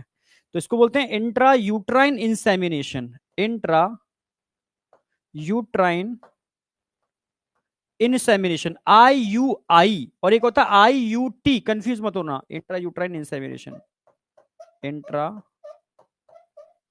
यूट्राइन इन नेशन, ये आर्टिफिशियल इंसेमिनेशन।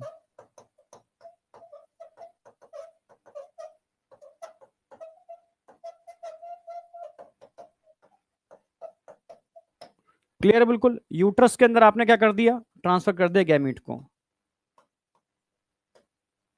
मेल गैमीट के ट्रांसफर करने की दो ही प्रोसेस हैं, जिसके अंदर दो चीजें आती हैं, एआई और IUI। हाँ, फीमेल गैमीट के केस में मान लो कोई मदर है, उसका ओवर प्रॉपर नहीं बन रहा, या उसी का ओवा निकाल करके उसमें ट्रांसफर कर दो, या उसका ओवा नहीं बन रहा है, तो मतलब ओवा बन रहा है पर रिलीज नहीं हो पा रहा था, तो हमने निकाला और फेलोपियन ट्यूब में डाल दिया, ठीक है। या किसी डोनर से हमने ओवा लिया, फेलोपियन ट्यूब में डाल दिया, इसको बोलते हैं gamete intrafallopian tube transfer, gamete intrafallopian tube transfer, GIFT। एक होता है ZIFT, एक होता है GIFT, gamete intrafallopian tube transfer.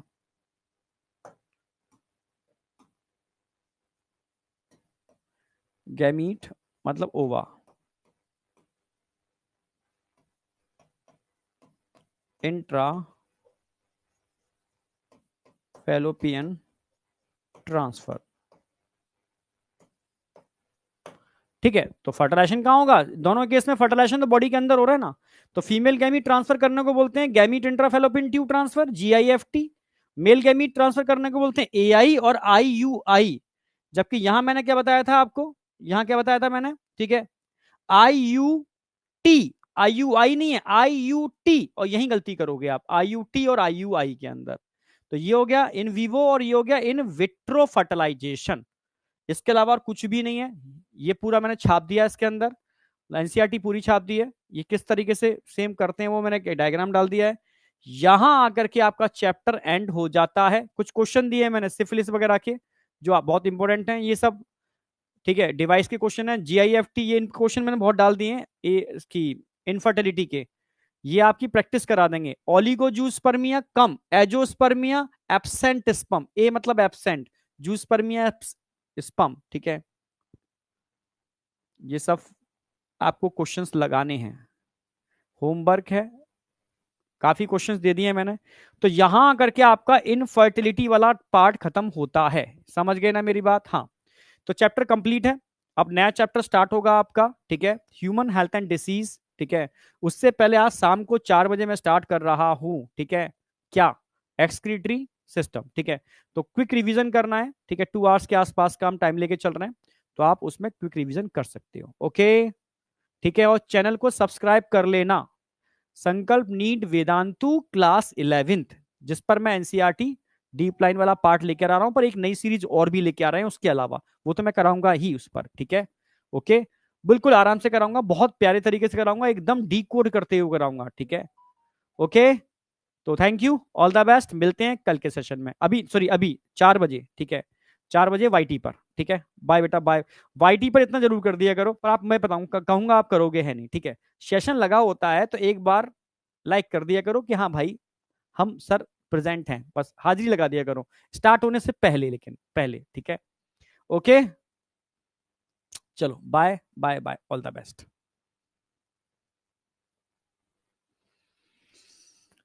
करती हूँ सर, लाइक, थैंक यू, ठीक है।